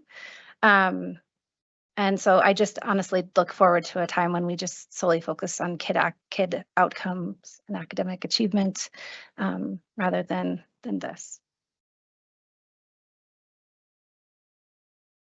So right now it's listed as the status is TBD. My personal opinion is that we mark this as not in compliance. And the rationale is that if we are invoking 4.12 for addressing board member violations, then it feels unethical to say that there weren't any violations to address. And so I think because we've implemented 412, that we need to acknowledge the fact that this was not in compliance for the monitoring cycle. I concur with that. Mr. President. Shandy. I would just say that I agree with what Tanya's perspective was, and that we followed policy and perceived violations, but no violations. So that would be my input. So okay. I don't want to finalize the discussion if you were going to say something else. Okay. So Ms. Ruckman, so if we could just edit what we are submitting. The first part is monitoring report status. So that would be out of compliance. Agreeable, understandable. Evidence was already there. And then let's see, 4th paragraph from the bottom where it says after reviewing all evidence, there is indication, is that the correct wording? There is indication that the BOE is out of compliance with any section of this policy. And then conclusion, this report will reflect that the BOE is out of compliance with GP 4.10. Help me if anyone sees anything else that needs to be amended. No, that looks right to me. Thank you. Any other comments? Okay. MRE, sheet back out. Is there sufficient evidence to determine compliance for each section? Is there sufficient, are all sections in compliance, which we noted no. Recognition of exemplary performance or concerns regarding performance. I think those have already been addressed through the 4.12 policy. Would you like to see additional or different evidence or should any part of this policy be changed in the next monitoring report cycle? Do you see evidence which is extraneous or no longer necessary? Okay. Next is the annual monitoring report for governance process policy 413, cost of governance. Does anyone have any questions or comments? Is there sufficient evidence to determine compliance for each section? Are all sections in compliance? Recognition of exemplary performance or concerns regarding performance? Would you like to see additional or different evidence, or should any part of this policy be changed in the next monitoring report cycle? Do you see evidence which is extraneous or no longer necessary? All right, next is the report for the Citizens Bond Oversight Committee. Superintendent Haber. And Deputy Becky Allen. Good evening. I would like to welcome Mr. David Brockway, our co-chair of the Citizens Bond Oversight Committee.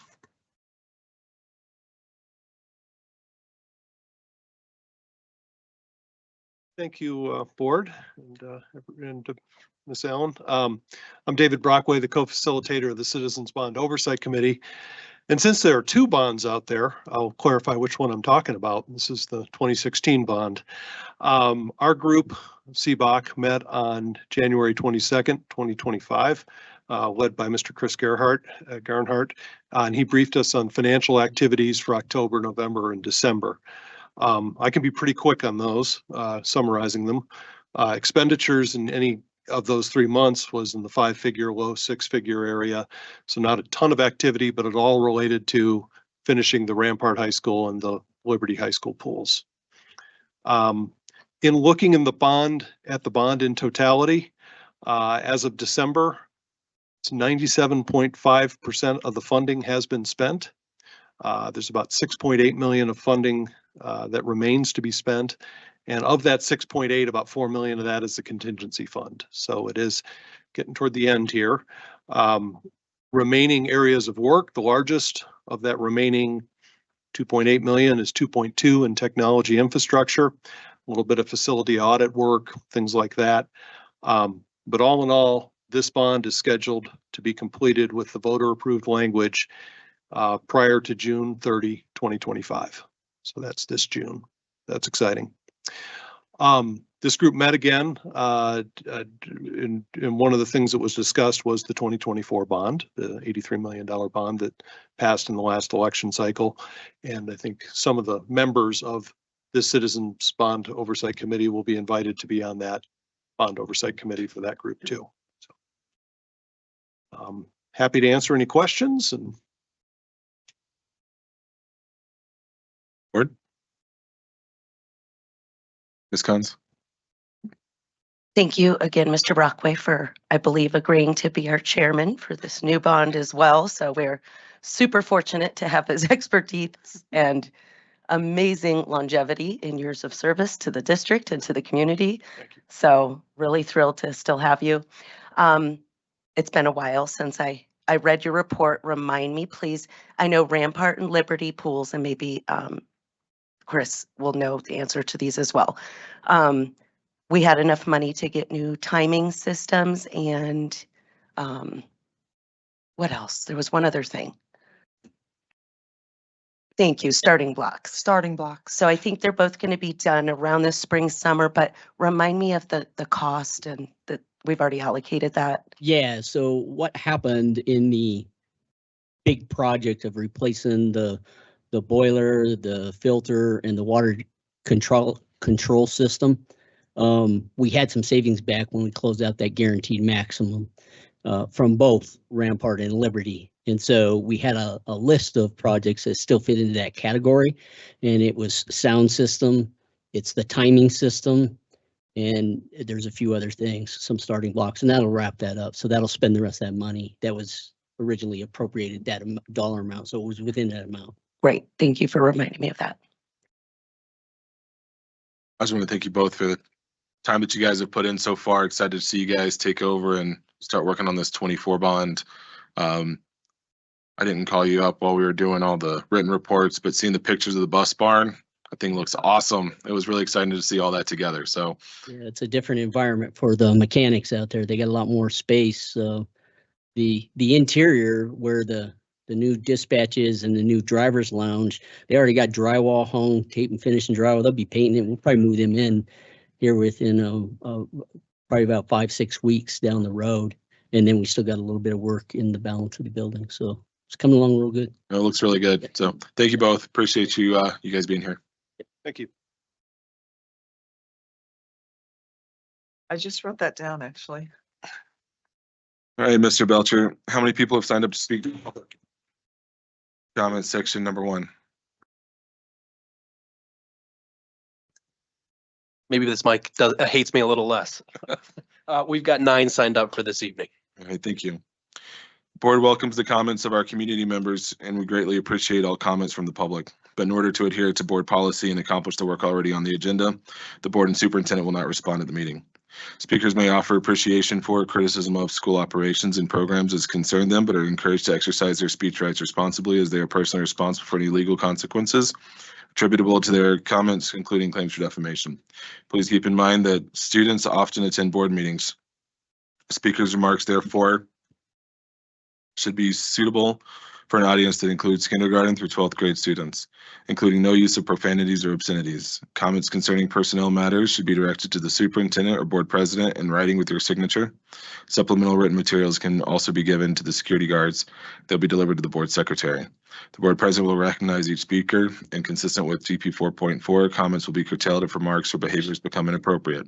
The board president may interrupt, warn, or terminate a speaker's statement that is unrelated to the business of the school district, inappropriate for K-12 students, or disruptive to an orderly, civil, and productive meeting. Thank you for your cooperation.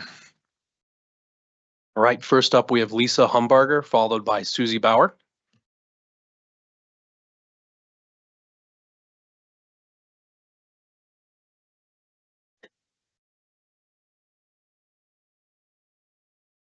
On October 4th, 2023, I attended a student-led candidate forum at Chinook Trail Middle School. During that forum, Mr. Wilburn chose to engage in reckless and inappropriate political grandstanding. He read aloud several passages from a book titled Push. The passages that he read to the crowd included references to sexual assault, incest, and threats of physical violence. He began reading without giving anyone the opportunity to leave or allowing time for parents to remove their kids from the room, thus taking away our parental right to decide what our children should or should not hear. I teach my kids to hold themselves accountable when they make a mistake or a poor choice. Not only has he not apologized or admitted any wrongdoing, he's gone so far as to file a lawsuit against a D20 parent for speaking out and rightfully trying to protect her children from future poor behavior on his part. Why did Mr. Wilburn not take into account the age range of the audience members and use age-appropriate language? Why didn't Mr. Wilburn take into account how triggering reading a graphic text about sexual assault could be to survivors of sexual assault? Mr. Wilburn's behavior displayed either an atrocious lack of judgment or callous indifference to how his words would impact the young children, students, parents, and staff present that night. I believe his behavior that evening renders him unworthy to serve on the BOE. He should also be forced to resign his position on the board, since he blatantly lied when he prefaced his performance by instructing attendees that the book he was reading from was available in our middle school libraries. It's not. I don't want an individual with such poor judgment having a platform that allows him to make education or curriculum-related decisions for my children. Our kids deserve the best of us.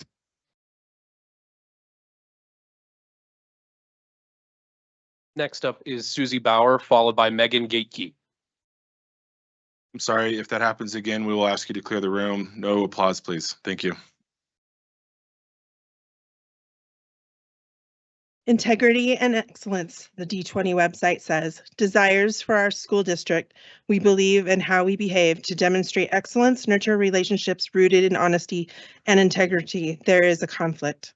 An adult in education should be a mentor, protector, teach and respect, and be respected by students, teachers, peers. His words were unprotected.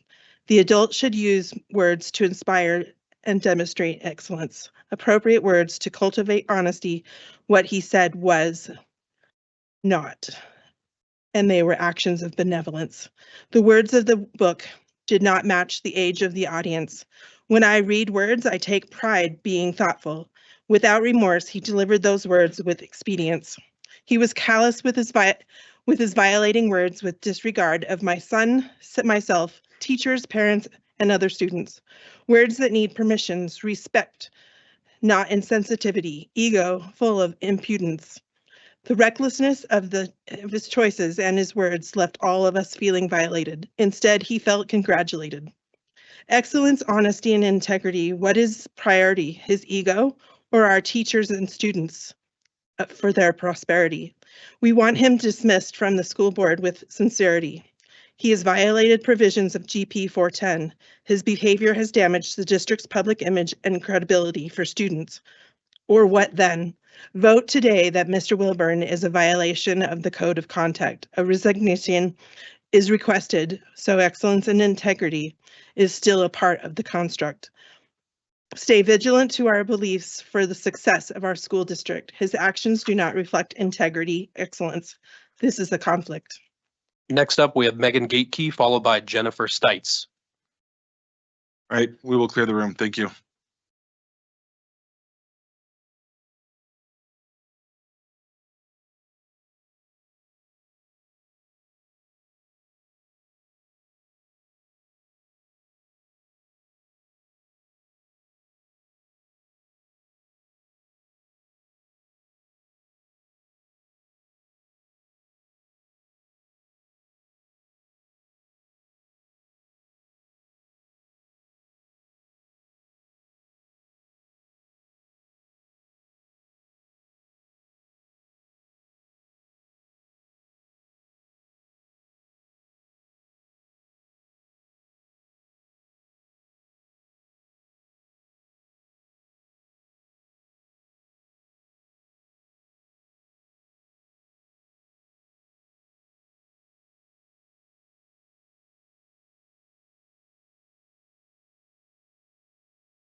Okay, I got mine. And then Okay, Shelley, go ahead and talk again. You were breaking in and out. can you sound check? Yeah, you sound good. Thank you.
Okay.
All right, board, I need a motion to move item J, presentations, to now, and then postpone the rest of public comment until after the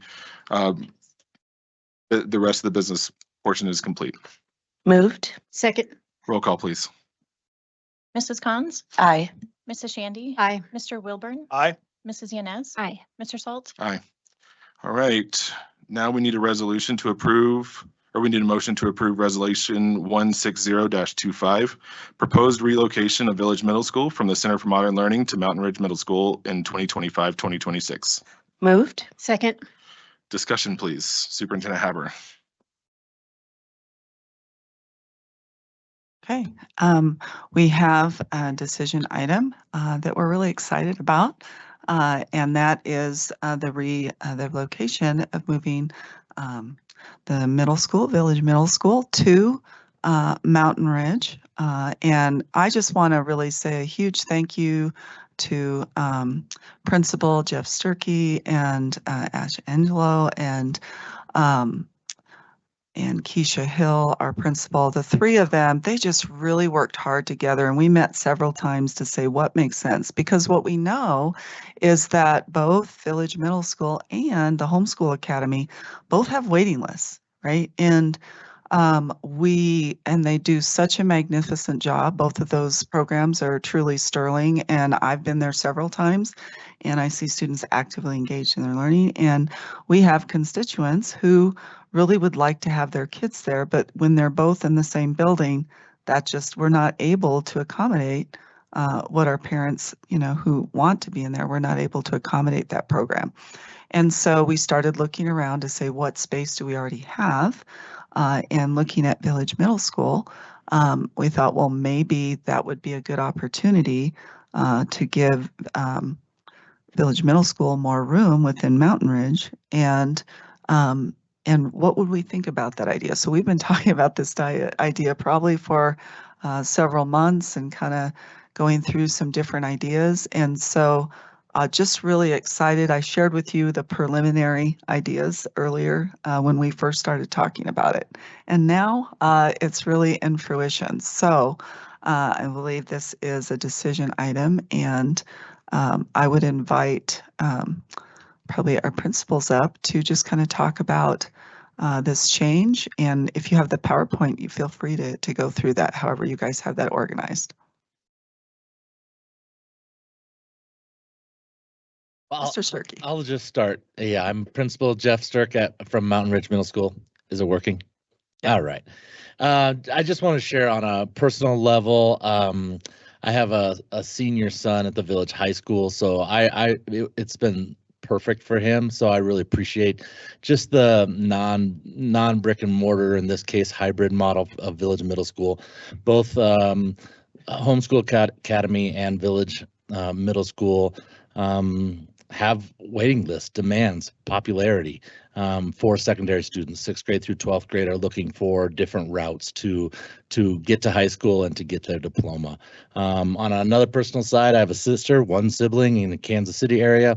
She homeschooled all 4 of her kids, and she partnered as they got closer to high school with many community partnerships. And I think the Homeschool Academy is something that could really continue to escalate. On the professional side, we are thrilled to partner. I think if anybody knows me, I'm about all kids, and 26,000 kids is what I'm looking at, right? Of course, I a little biased to my 700, just under 700 kids at Mountain Ridge. But when we're talking about this entire school district, I want everybody to thrive.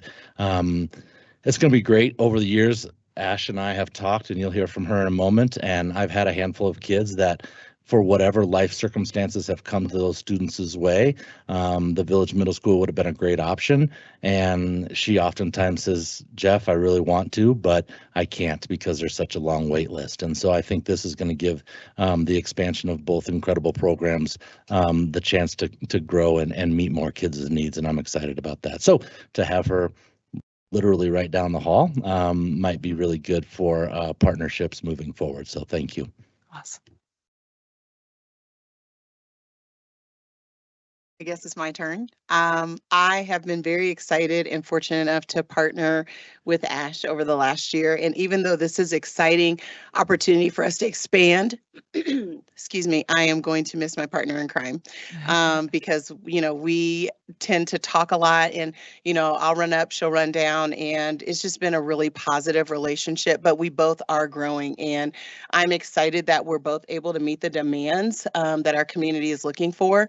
One of the things that I think I'm most excited about is being able to say yes to families instead of saying, I'm so sorry, I don't have any more room. I'm so sorry, I don't have any more room. And I don't even know, I probably said that 50 times this school year. And so to be able to know that I'm going to be able to say, yes, we have space. Yes, we have space. And take our time to grow intelligently and with fidelity over the next few years. I'm very excited about that. My community is excited, and I'm just really looking forward to expanding our programming.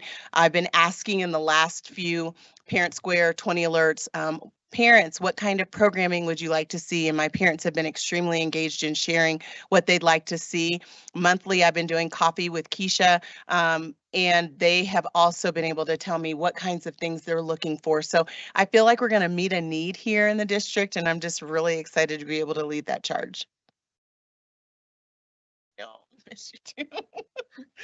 I won't abuse the pony, but I might send you some things in the pony. So when Ginger's first visit to Village Middle School, it was probably August of last school year. I did say hello, and then I said, and where are we going to grow? Welcome to Village Middle School.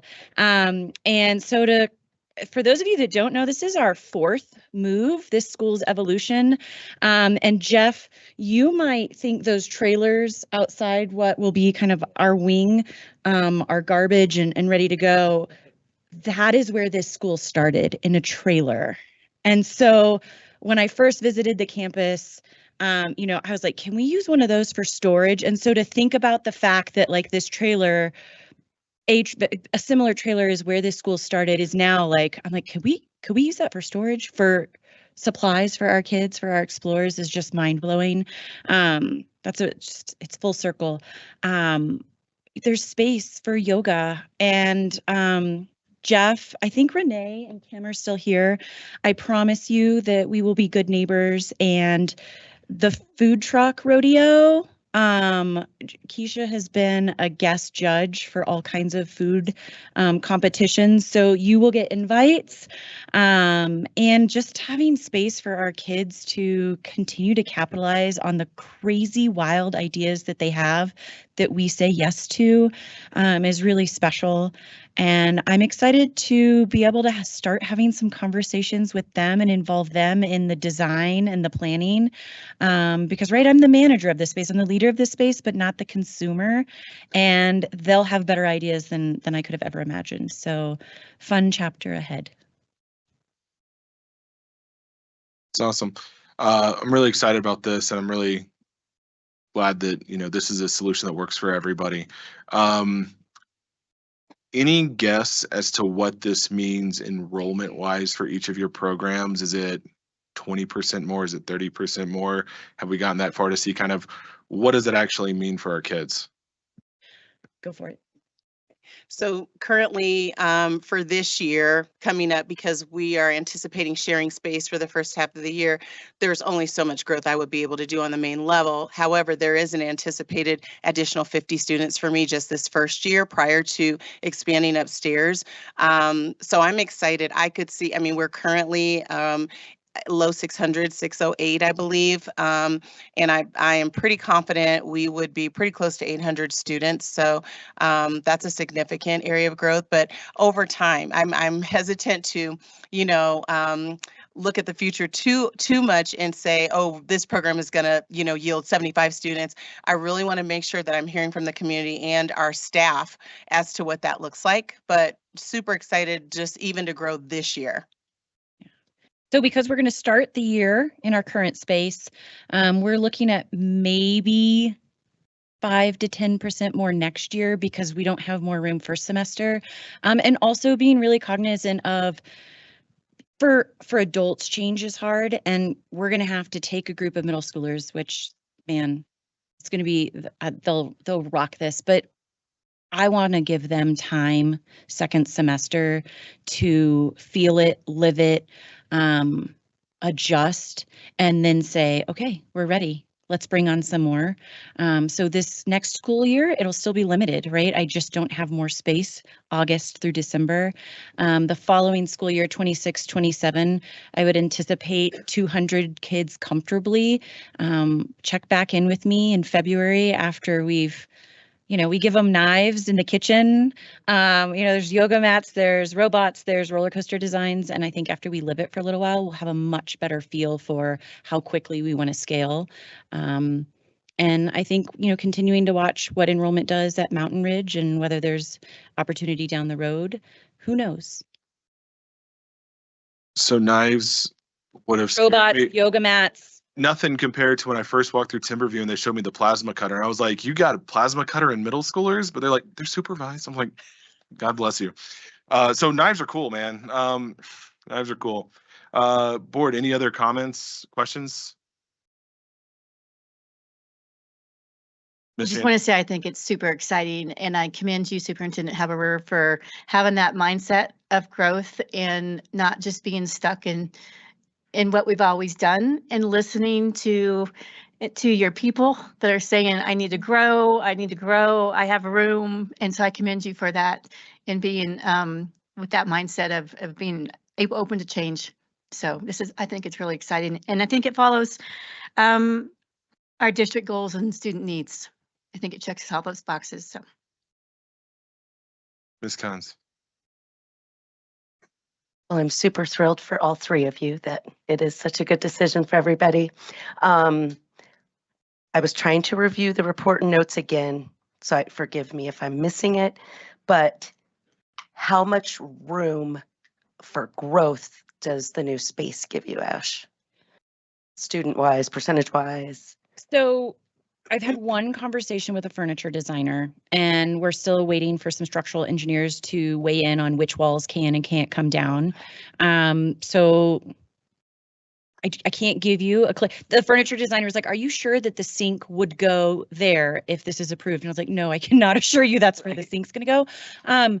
You know, I look at what we currently have kind of mapped out for access space, plus 3 explore rooms, which is an entire additional room. I'm going to say from where we are now, 50 kids, but again, not next year, but I feel comfortable with 50 kids with how we've kind of imagined using this space. Good, that's wonderful. And then, so Jeff, conversely, how much space does this allotted Village Middle School location still give you if your numbers do increase, or like where you at on that? Yeah, we're good. I mean, I've been at Mountain Ridge for a while, and I was a teacher at Mountain Ridge on a cart with like 10 other roaming teachers. And so like we've had the luxury of space. We really have right now. And so it's going to be a change for our teachers. And as we know, change is hard sometimes, especially for us adults. But at the same time, we know that change is inevitable and our staff is in a good place.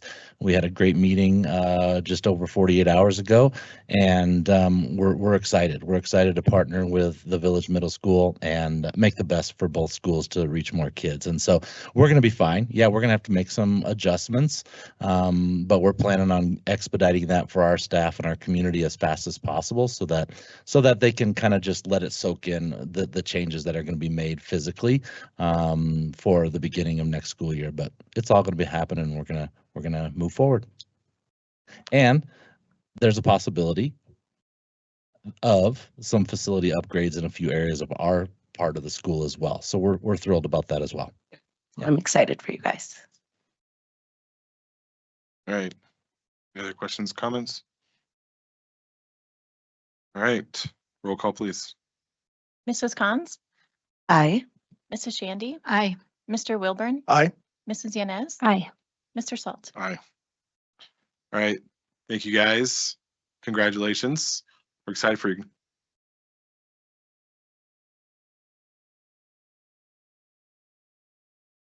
All right. We're going to go ahead and resume public comment, section 1. I'm going to remind you that we're not going to continue to permit disruptions, so please refrain from clapping and making noise in between speakers. Mr. Belcher, at you ready. All right, next up is Megan Gatekey, followed by Jennifer Stites. Okay. Hi, my name is Megan Gatekey, military mom of 3 kids in D20. I'm also a former member of the Navy Ladies Dragon Boat team.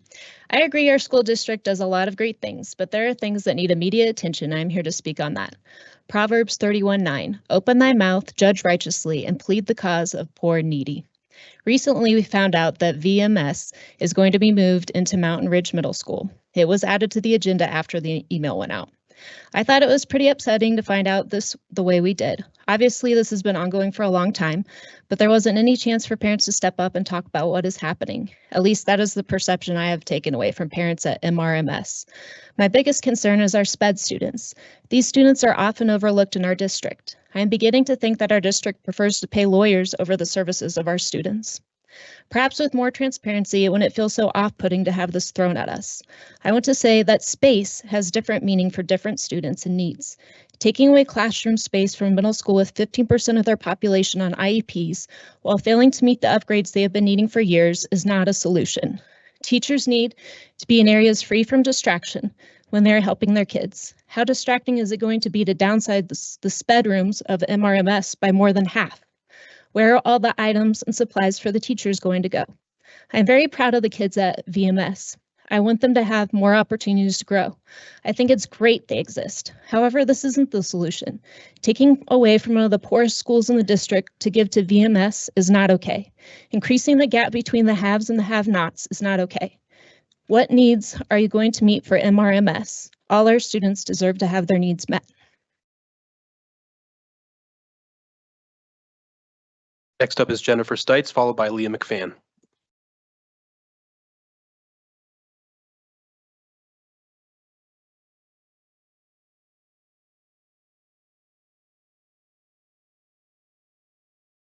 Thank you. Tonight's hearing was a long time coming, and I am grateful for the board's discussion and the opportunity to be heard. At an August 13th City Council meeting, Director Wilburn first introduced himself as a District 20 Board of Education member and then proceeded to call another district parent a true cop hater. Director Wilburn went into the effort of making and distributing packets of information about Mr. Hoffman, and he assembled a group of no less than 7 individuals to support his public and personal attack on him. This organized, multi-pronged, petty attack on Mr. Hoffman was aimed at preventing him from being offered a position on the Law Enforcement Transparency Advisory Commission. Director Wilburn used his position as an ASD 20 board member in furtherance of his personal attack, and it was successful. Director Wilburn's behavior at the now infamous candidate forum also showed a shocking lack of judgment. To look out into a crowd of people that included families with young children and still carry on with his political stunt is beyond any explanation. The reaction to this stunt was foreseeable and immediate. Parents were outraged and horrified. Instead of taking a step back, listening, accepting responsibility for his actions, and apologizing for the harm he caused, Director Wilburn doubled down and dug in. This course of action has led us to tonight. On December 10th, a D20 parent was served with a defamation lawsuit in which Director Wilburn is seeking to intimidate and silence this parent through the legal system. She has already incurred thousands of dollars in legal fees and spent countless hours of her time in defending against this lawsuit that seeks to limit her First Amendment right to voice her political opposition. I would ask you, does this behavior exemplify D20 values? Do D20's leaders engage in targeted bullying, personal attacks, and lawsuit? Is it ethical and businesslike behavior? Next up is Leah McFan, followed by Aaron Stevens.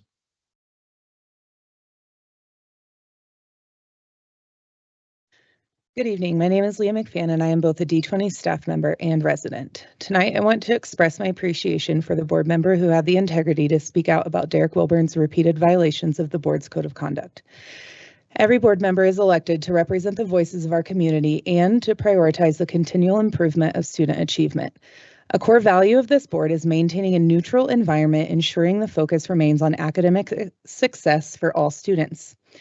Yet, Director Wilburn's actions on August 13th and December 10th are clear violations of GP 4.10, and these are just two examples. We have yet to address his appearance on a podcast where he was physically present and clearly acting in his capacity as an elected official. Labeling his behavior on August 13th as a mistake is a distinct slap in the face to the parent who has single-handedly shown up in more ways for this district than Wilburn ever has. Turning your cheek because his decision to sue a parent is technically legal doesn't mean that he is fit to continue in this role. The fact that he neglects his official responsibilities but finds time to attend events where he disparages parents and seeks to grow his personal following is a blatant insult, not only to this board, but to every educator and staff member in our district. It is beyond time to request that Derek Wilburn resign from the board. Our students, parents, and educators deserve better. Thank you.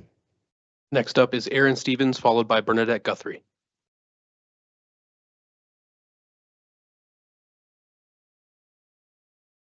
I actually had the most brilliant comments you've ever heard, but I just rewrote them.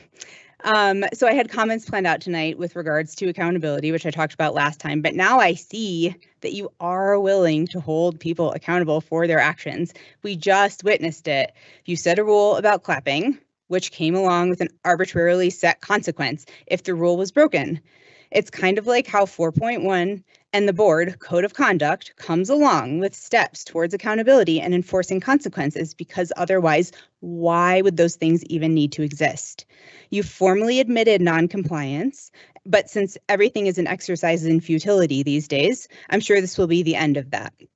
So recognize how it looks to kick engaged citizens out for clapping, which is fine because you set that as a rule, but you're unwilling to hold elected officials accountable.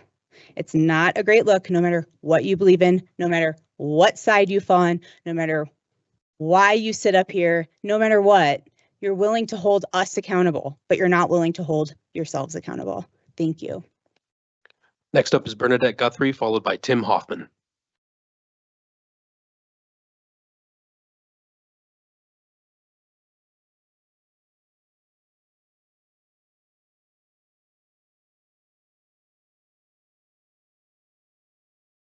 I want to start off by thanking you, Mr. Salt, for assisting me in demonstrating to the public this board's selective enforcement of policy.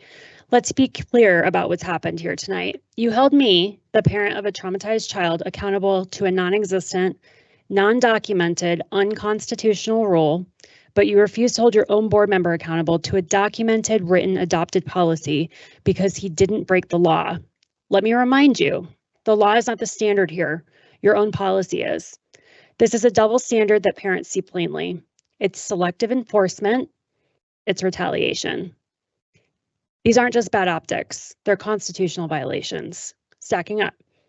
The First Amendment protects my right to speak and to advocate for my child and to clap in support of others without removal or retaliation. Selective enforcement and viewpoint discrimination are both unconstitutional. Targeting me for a punishment because I spoke out against one of you is also retaliation and is illegal. Every time you apply one set of rules to parents and no rules to yourselves, you stack another constitutional violation on top of the harm you've already allowed. Your inaction has told my child and every child in this district that their safety is secondary to political loyalty. It has told every parent that we will be punished if we speak out against those in power. You've failed in your duty tonight. And I promise you, we're not going to stop fighting for what's right. I will continue to fight for my child, for my family, and for every parent who dares to speak truth to power in this district. I will fight for my rights, the rights you violated tonight, and I will pursue every avenue to hold you all accountable. I will fight so that no other parent is ever retaliated against for standing up for their child. Next up is Tim Hoffman, followed by Christy Simpson.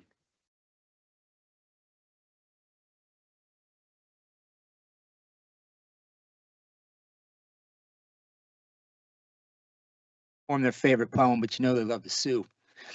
I'm tired, passion darn near expired. Exhausted from fighting fires has left me less than inspired. The conduct that's required from a board member should be admired, but y'all acquired liars. In this mire, they can't be fired. On August 13th, the first day of D20 school, a fool full of stool thought that it would be cool to gather up his minnows from his icky cesspool and attack a district parent like some radical troll. The hatred he spewed went exactly as planned. While repping District 20, he went on to demand, through defamation and slander, that I could not be the man, telling lie upon lie about the person I am. But he didn't stop there, because this man doesn't care about D20, about his role, about them, they, or there. When he should have hyper-focused on his personal affairs, he was busy doing podcasts, plotting litigious scares. Then on the 10th of December, this pointless board member, this code conduct offender, this advocacy pretender, this decorum dissenter made a move to remember when he sued a district parent and really showed his distemper. And that parent, I stand behind her, because morally, I align with her. That might strike a chord, and it's probably a minor. So here we are today with one member who said, hey, are we listening to parents of students and what they have to say? Or is this just a game we play, allowing hate to stay, pretending we're above the board, praying they go away? But if it's not just a game and you really care about things, man, you listen to the hatred that this board member brings. You pay attention to his agenda and the way that he swings, and then you do the right thing and get him out of the springs. So which one is it, directors, Cons, Yanis, and Salt? Will you look at all the facts and hold the guilty at fault? Open your eyes upon the truth and bring the hate to a halt, or will you turn a blind eye and this behavior exalt?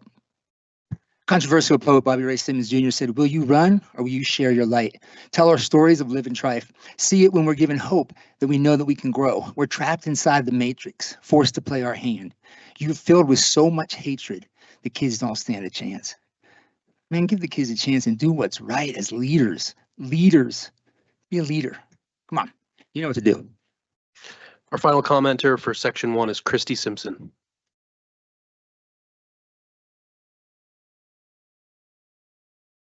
Hi there. Is it on? Okay. Integrity and excellence is what this entire D20 board operates on.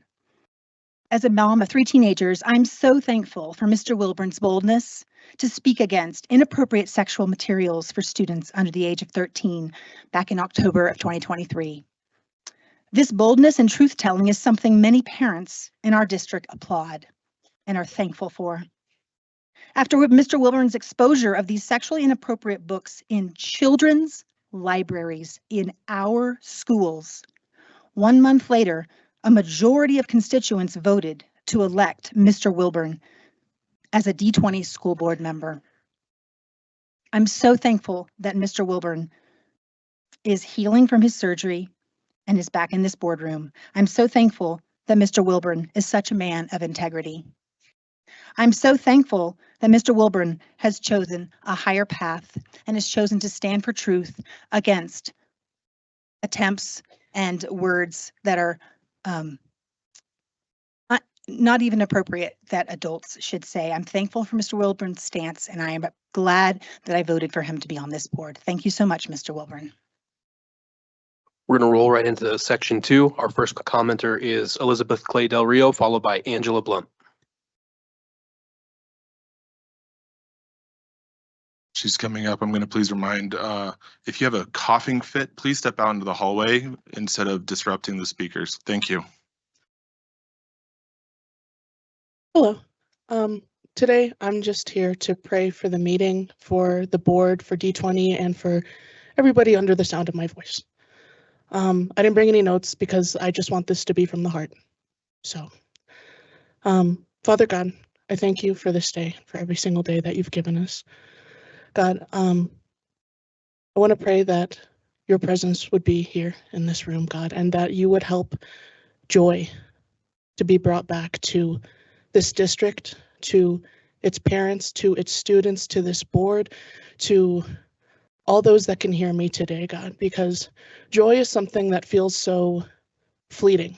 It comes in moments. We celebrate its moments. We celebrate it deeply, and then so quickly it's gone in the face of polarization and all of the fights we have, God. It's like we forget it so quickly, God. But you don't forget, God. I just pray that you would help joy to return to these meetings, God, as well, that it wouldn't be something that anybody has to dread to come to either. And that even from people who are on opposing sides ideologically, that we would just be able to speak civilly and still see each other as human at the end of the day, to care about each other, God. Because if we don't care about people, what are we really doing here? What are we really doing here if we don't care about people? So I pray that you would help us to do this, God. And I thank you. In Jesus' name, amen. Next up is Angela Blunt, followed by Patrick White.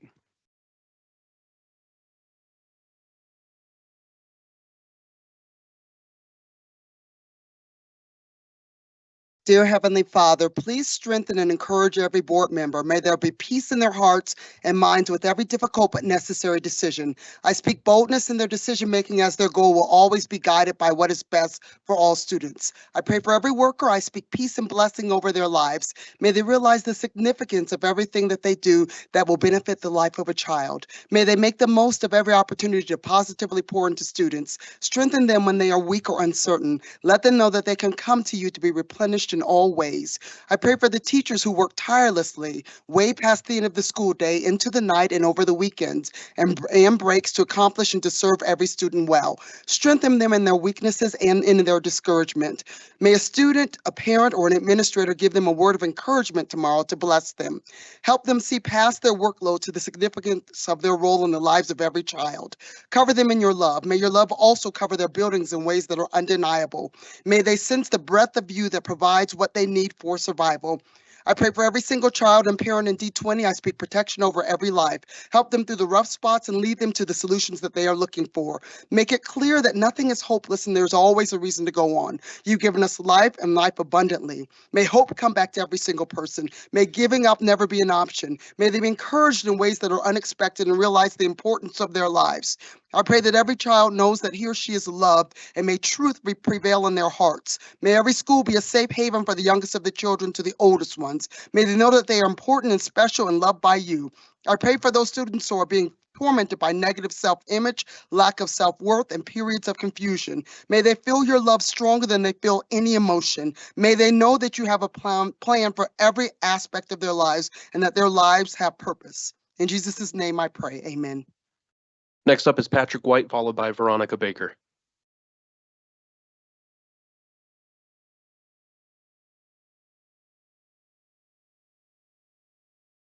Good evening.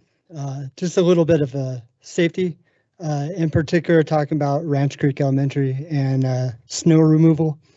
If you've ever been there, the south exit coming out of Ranch Creek, the 3rd, 4th, and 5th graders have to exit out, and when there's snow, it gets pushed onto the sidewalk. So it kind of creates a barrier for students and parents leaving between that southern exit and Wolf Village Road. I have witnessed students and parents slipping and falling there. I don't know if there's a way to push it further off of the path, more into the grass or not like obstructing people walking. Just a little bit of safety. I don't want people to slip and fall there. So that's all I have. Next up is Veronica Baker, followed by Catherine Gale. Recently, my son and I attended a transition program open house for Project Searchlight. I was very impressed with the collaboration D20 has with UC Health. The program provides meaningful engagement and the chance of genuine productivity for our transition students. The transition after high school can be stressful and dark for both parents and students, so it's nice to see a promising program for these very deserving kids. Now, I do have some concerns for the quality of services that we're offering to our school-age students with special needs. Last month, I spoke about Air Academy being without a speech pathologist half of the academic year. I know that other middle schools and elementary schools have also had this problem. Later, I learned that speech services were in progress. However, they would be provided remotely. When D20 provides remote therapists for services such as speech and mental health, they are technically in compliance with individualized education plans. Indeed, they are checking a box.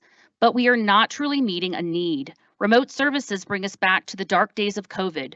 For many of us, this was a time we were unhappy. We are happy to have progressed from, and we are not looking to revisit. I'm having a hard time squaring the amazing speech services we had last year in which the speech pathologist worked alongside my son at the school coffee shop to learn how to ask peers questions, to listen and respond to their answers. He gained so many valuable skills such as learning facial expressions, understanding body language, and evaluating pragmatic language. These are skills that would be very difficult to teach through a computer screen, and they would be even more difficult to generalize to the much needed real world experience. Furthermore, resources such as para support are being rerouted to transport and sit with kids as they receive their minutes in front of a computer screen. This is taking away from students who need that para educator support for behavior and academic needs. I do not find this to be a wise use of resources. We need to look at how we attract professionals for these valuable.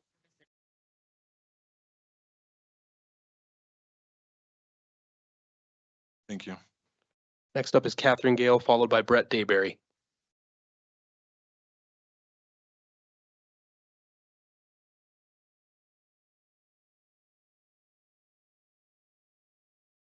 Good evening. I'm Kat Gale. My position prior to returning to Colorado Springs was working in the Democracy and Governance section of the U.S. Embassy in Port-au-Prince, Haiti. One of our primary goals was teaching transparency and accountability in government. Now, I'm the Chief Legal Advisor of Integrity Matters. We're continuing our mission locally. This brings me to tonight's legal topic.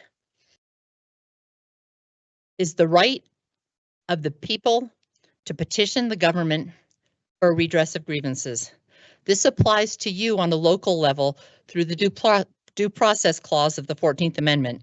The 14th Amendment incorporates the protections and privileges of the Bill of Rights into state and local governments and agencies. What's key to both of these elements of due process is that these are protections for the people against government overreach. First is notice. Colorado's open meetings law is part of this. Second, the opportunity to be heard. Third, finally, an impartial tribunal. Since you, Aaron Salt, arrived on this board, the people's opportunity to be heard has been severely diminished. First, comments went from 3 minutes to 2 minutes. Then the window of registration to speak was pushed back to 1 p.m. from 4 p.m., which is very difficult for parents who are taking their children to school. Also, meetings were reduced to 1 a month, with the astonishing decision to cancel the July meeting, the last meeting before the school year started. If that weren't enough, your further attempts to quell speech by threatening legal action against anyone who should dare to speak against a board member, contrary to our Constitution, then the hubris of this board, in particular of Mr. Wilburn, despite having been a publicly elected official, chose to bring a suit.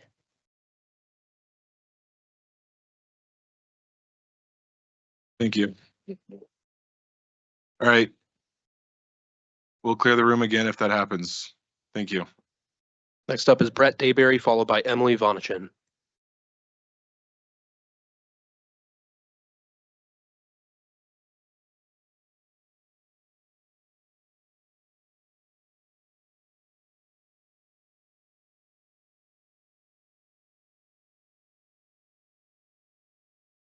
dais. Praise God for your continued recovery. As of January 20th, there's a new sheriff in town. Here's a partial transcript from a recent speech. My Department of Education will inform states and school districts that if any teacher or school official suggests to a child that they could be trapped in the wrong body, they will be faced with severe consequences, including potential civil rights violations for sex discrimination and the elimination of federal funding.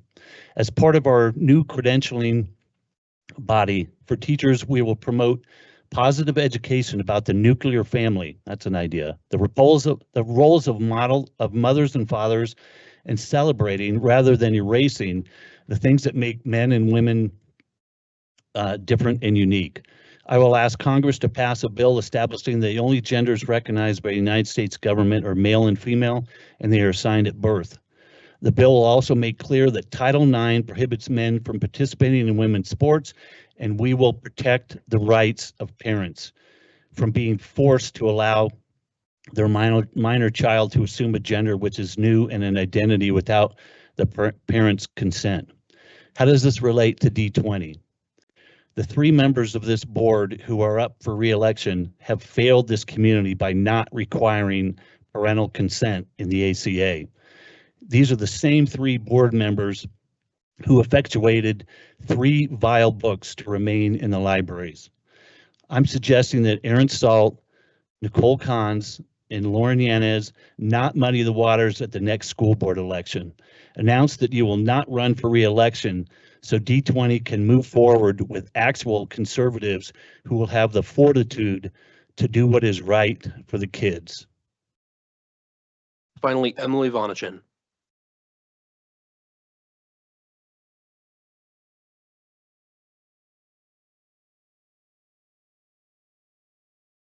Good evening, D20 parent and taxpayer. First, I would like to remind everyone that Ramadan starts on February 28th. I know that this is a culture of Christianity around here, but let's remind everyone that in the EAC, there is a minor with a hijab, and there are Muslim families who do practice openly in D20. Okay, so let's remember all of that. Secondly, I would like to remind Aaron Saul, October 2021, you hadn't been elected yet. That was when the auditorium was open. And in this particular meeting, FEC United, who is run by Joe Altman, Derek Wilburn, you'll remember because Conservative Daily has a podcast in that platform. Your podcast was on the same platform. FEC United's militia, DUADF, which there are D20 taxpayer residents who have come and spoken, is a member. They were here that night. So let me be very clear that if you try to clear the room again, I will not be going out there because with this political climate, as we just saw just literally 30 seconds ago, I don't feel safe being in that hallway with individuals in this political climate.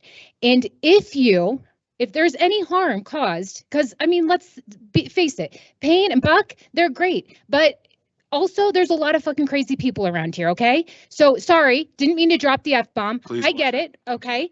But I do want everyone to be reminded of October 2021 when a lot of people weren't here. Okay, Joe Altman might have went to Texas, but his followers still remain and they're active. Third, Mr. Wilburn, I still hold that you are incompetent for this position, okay? And I do think that it's only a matter of time before something happens. Ms. Kahns, you will get reelected if you rerun. He is now your problem. So best of luck to that. Hey, no, thank you.